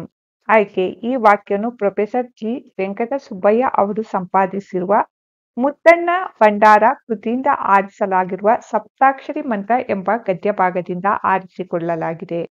ಸಂದರ್ಭ: ಮುದ್ದಣ್ಣನು ಮನೋರಮೆಗೆ ರಾಮಾಶ್ವಮೇಧ ಕಥೆಯ ಹೇಳುತ್ತಾ ಯಜ್ಞದ ಕುದುರೆ ಅರಣ್ಯಕ ಮುನಿಗಳ ಆಶ್ರಮವನ್ನು ಪ್ರವೇಶಿಸಿದಾಗ ಶತ್ರುಘ್ನ ಮೊದಲಾದವರನ್ನು ಮುನಿಗಳು ಸತ್ಕರಿಸಿದ ಬಗೆಯನ್ನು ವರ್ಣಿಸಿದ ಸಂದರ್ಭದಲ್ಲಿ ಆಶ್ಚರ್ಯಗೊಂಡ ಮನೋರಮೆ ಈ ಮೇಲ್ಕಂಡ ಮಾತನ್ನು ಹೇಳುತ್ತಾಳೆ. ಸ್ವಾರಸ್ಯ: ಮುನಿಯಾದವರು ಸಾವಿರಾರು ಜನರಿಗೆ ಸತ್ಕಾರ ಮಾಡಿದ ಪ್ರಸಂಗವನ್ನು ಕೇಳಿ ಮನೋರಮೆಗೆ ಆಶ್ಚರ್ಯ ಹುಟ್ಟಿರುವುದು ಇಲ್ಲಿ ಸ್ವಾರಸ್ಯವಾಗಿದೆ. 2. ಅಪ್ಪು ದಪ್ಪುಂ ತಪ್ಪೆಂ. ಆಯ್ಕೆ: ಈ ವಾಕ್ಯವನ್ನು ಪ್ರೊಫೆಸರ್ ಜಿ. ವೆಂಕಟ ಸುಬ್ಬಯ್ಯ ಅವರು ಸಂಪಾದಿಸಿರುವ ಮುದ್ದಣ್ಣ ಭಂಡಾರ ಕೃತಿಯಿಂದ ಆರಿಸಲಾದ ಸಪ್ತಾಕ್ಷರಿ ಮಂತ್ರ ಎಂಬ ಗದ್ಯಭಾಗದಿಂದ ಆರಿಸಿಕೊಳ್ಳಲಾಗಿದೆ. ಸಂದರ್ಭ: ಸಾವಿರಾರು ಜನರಿಗೆ ಸತ್ಕಾರ ಮಾಡಲು ಅರಣ್ಯಕ ಮುನಿಗೆ ಹೇಗೆ ಸಾಧ್ಯವಾಯಿತು ಎಂದು ಮನೋರಮೆ ಮುದ್ದಣ್ಣನನ್ನು ಕೇಳಿದಾಗ ಮುನಿಗಳಿಗೆ ಹಲವಾರು ಮಂತ್ರಗಳ ಶಕ್ತಿ ಇದೆ ಎಂದು ಮುದ್ದಣ್ಣ ಹೇಳುತ್ತಾನೆ. ಆಗ ಮನೋರಮೆ ಓಹೋ, ಆದ್ದರಿಂದಲೇ ತಪಸ್ವಿಗಳಿಗೆ ಯಾವುದೇ ಚಿಂತೆ ಇಲ್ಲ ಎಂದು ಹೇಳಿದ ಸಂದರ್ಭದಲ್ಲಿ ಮುದ್ದಣ್ಣನು ಈ ಮೇಲ್ಕಂಡ ಮಾತನ್ನು ಹೇಳುತ್ತಾನೆ. ಸ್ವಾರಸ್ಯ: ಮುನಿಯಾದವರಿಗೆ ಮಂತ್ರದ ಶಕ್ತಿ ಇರುವುದರಲ್ಲಿ ತಪ್ಪೇನಿದೆ ಎಂದು ಮುದ್ದಣ್ಣ ಸಮರ್ಥಿಸಿರುವುದು ಇಲ್ಲಿ ಸ್ವಾರಸ್ಯವಾಗಿದೆ. 3. ಎಮ್ಮವರೊಂದರಕ್ಕೆ ನಗುವ. ಆಯ್ಕೆ: ಈ ವಾಕ್ಯವನ್ನು ಪ್ರೊಫೆಸರ್ ಜಿ. ವೆಂಕಟ ಸುಬ್ಬಯ್ಯ ಅವರು ಸಂಪಾದಿಸಿರುವ ಮುದ್ದಣ್ಣ ಭಂಡಾರ ಕೃತಿಯಿಂದ ಆರಿಸಲಾದ ಸಪ್ತಾಕ್ಷರಿ ಮಂತ್ರ ಎಂಬ ಗದ್ಯಭಾಗದಿಂದ ಆರಿಸಿಕೊಳ್ಳಲಾಗಿದೆ. ಸಂದರ್ಭ: ಅರಣ್ಯಕ ಮುನಿಗಳು ತಮಗಿರುವ ಮಂತ್ರ ಶಕ್ತಿಯಿಂದ ಅತಿಥಿಗಳಿಗೆ ಸತ್ಕಾರ ಮಾಡಲು ಸಾಧ್ಯವಾಯಿತು ಎಂದು ಮುದ್ದಣ್ಣ ಹೇಳಿದಾಗ ಮನೋರಮೆಯು ತಪಸ್ವಿಗಳಿಗೇನು ಸಂಸಾರದ ಚಿಂತೆಯೇ, ನಿಮ್ಮಂತಹ ಕವಿಗಳು ಸಂಸಾರದ ಗೊಡವೆ ಇಲ್ಲದೆ ಆಳು ಕತೆ ಪಡೆದುಕೊಂಡಿರುವಿರಿ, ನೀವು ಕೂಡ ಹಿರಿಯ ಮುನಿಗಳಿಂದ ಮಂತ್ರಶಕ್ತಿಯ ಉಪದೇಶ ಪಡೆದುಕೊಂಡರಾಗದೆ ಎಂದು ಛೇಡಿಸಿದ ಸಂದರ್ಭದಲ್ಲಿ ಮುದ್ದಣ್ಣನು ಈ ಮೇಲಿನ ಮಾತನ್ನು ಹೇಳುತ್ತಾನೆ. ಸ್ವಾರಸ್ಯ: ಹಿಂದೆ ಕವಿ ಸಾಹಿತಿಗಳು ಸಾಹಿತ್ಯ ರಚನೆಯಲ್ಲಿ ಮುಳುಗಿದ್ದು ಅವರು ಬಡತನದಿಂದ ಸಂಸಾರವನ್ನು ನಡೆಸುತ್ತಿದ್ದ ಬಗ್ಗೆ ಇಲ್ಲಿ ಸ್ವಾರಸ್ಯಕರವಾಗಿ ವ್ಯಕ್ತವಾಗಿದೆ. 4. ಸಾಲ್ಗುಮಿಂ ಪರಿಹಾಸಂ. ಆಯ್ಕೆ: ಈ ವಾಕ್ಯವನ್ನು ಪ್ರೊಫೆಸರ್ ಜಿ. ವೆಂಕಟ ಸುಬ್ಬಯ್ಯ ಅವರು ಸಂಪಾದಿಸಿರುವ ಮುದ್ದಣ್ಣ ಭಂಡಾರ ಕೃತಿಯಿಂದ ಆರಿಸಲಾದ ಸಪ್ತಾಕ್ಷರಿ ಮಂತ್ರ ಎಂಬ ಗದ್ಯಭಾಗದಿಂದ ಆರಿಸಿಕೊಳ್ಳಲಾಗಿದೆ. ಸಂದರ್ಭ: ಮುದ್ದಣ್ಣನು ತನಗೆ ಒಲಿದಿರುವ ಮಂತ್ರ ಭವತಿ ಭಿಕ್ಷಾಂದೇಹಿ ಎಂದು ಹೇಳಿದ ಸಂದರ್ಭದಲ್ಲಿ ಮನೋರಮೆ ಹುಸಿ ಮುನಿಸಿನಿಂದ ನಿನ್ನ ಮಾತನ್ನು ನಿಜವೆಂದೇ ನಂಬಿದ್ದೆ, ನೀನೇನು ಕವಿಯೋ ಹಾಸ್ಯಗಾರನು ಎಂದು ಹೇಳುತ್ತಾಳೆ. ಸ್ವಾರಸ್ಯ: ಇಲ್ಲಿ ಮುದ್ದಣ್ಣನ ಹಾಸ್ಯ ಪ್ರಜ್ಞೆ, ಮುದ್ದಣ್ಣ ಮತ್ತು ಆತನ ಪತ್ನಿಯ ನಡುವಿನ ಸರಸ ಸಲ್ಲಾಪಗಳು ಸ್ವಾರಸ್ಯಕರವಾಗಿ ಮೂಡಿಬಂದಿದೆ. ಮೊದಲೆರಡು ಪದಗಳಿಗಿರುವ ಸಂಬಂಧದಂತೆ ಮೂರನೇ ಪದಕ್ಕೆ ಸಂಬಂಧಿಸಿದ ಪದವನ್ನು ಬರೆಯಿರಿ. ಮೃಷ್ಟಾನ್ನ ಸವರ್ಣ ದೀರ್ಘ ಸಂಧಿ, ಒಡನಿರ್ದು ಲೋಪಸಂಧಿ. ಕಾವ್ಯ ಕಬ್ಬ, ಆಶ್ಚರ್ಯ ಅಚ್ಚರಿ. ಮನ್ನಿಸು ಗೌರವಿಸು, ಭವನ್ನ ಶ್ರೀಗಂಧ. ಕುವೆಂಪು ಕುಪ್ಪಳ್ಳಿ, ಮುದ್ದಣ್ಣ ನಂದಳಿಕೆ. ಅಭ್ಯಾಸ ಚಟುವಟಿಕೆ. ಕೊಟ್ಟಿರುವ ಪ್ರಶ್ನೆಗಳಿಗೆ ಉತ್ತರಿಸಿ. ಪ್ರಶ್ನೆ 1. ತತ್ಪುರುಷ ಸಮಾಸ ಎಂದರೇನು? ಉತ್ತರ: ಪೂರ್ವೋತ್ತರ ಪದಗಳು ನಾಮಪದಗಳಾಗಿದ್ದು ಪೂರ್ವ ಪದದ ಅಂತ್ಯದಲ್ಲಿರುವ ವಿಭಕ್ತಿ ಪ್ರತ್ಯಯ ಸಮಾಸವಾಗುವಾಗ ಲೋಪವಾದರೆ ಅದನ್ನು ತತ್ಪುರುಷ ಸಮಾಸ ಎನ್ನುವರು. ಇದರಲ್ಲಿ ಉತ್ತರ ಪದದ ಅರ್ಥ ಪ್ರಧಾನವಾಗಿರುತ್ತದೆ. ಉದಾಹರಣೆಗೆ ಬೆಟ್ಟದ ಪ್ಲಸ್ ತಾವರೆ ಬೆಟ್ಟದಾವರೆ.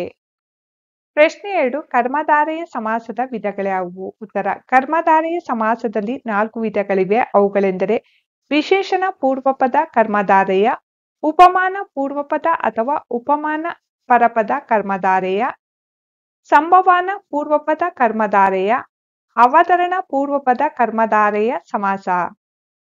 ಪ್ರಶ್ನೆ 3 ದ್ವಿಗು ಸಮಾಸ ಎಂದರೇನು? ಉದಾಹರಣೆ ಕೊಡಿ. ಉತ್ತರ: ಪೂರ್ವ ಪದ ಸಂಖ್ಯಾವಾಚಕವಾಗಿದ್ದು ಉತ್ತರ ಪದ ನಾಮಪದವಾಗಿದ್ದರೆ ಅದನ್ನು ದ್ವಿಗು ಸಮಾಸ ಎನ್ನುವರು. ಉದಾಹರಣೆಗೆ 3 ಪ್ಲಸ್ ಮಡಿ ಮುಮ್ಮಡಿ, 4 ಪ್ಲಸ್ ದೆಸೆ ನಾಲ್ದೆಸೆ, ಪಂಚಗಳಾದ ಪ್ಲಸ್ ಇಂದ್ರಿಯ ಪಂಚೇಂದ್ರಿಯ. ಕೊಟ್ಟಿರುವ ಸಮಾಸ ಪದಗಳನ್ನು ವಿಗ್ರಹಿಸಿ. ಸಮಾಸವನ್ನು ಹೆಸರಿಸಿ. ಚಳಿಗಾಲ: ಚಳಿಯ ಪ್ಲಸ್ ಕಾಲ ಕರ್ಮಧಾರಯ ಸಮಾಸ.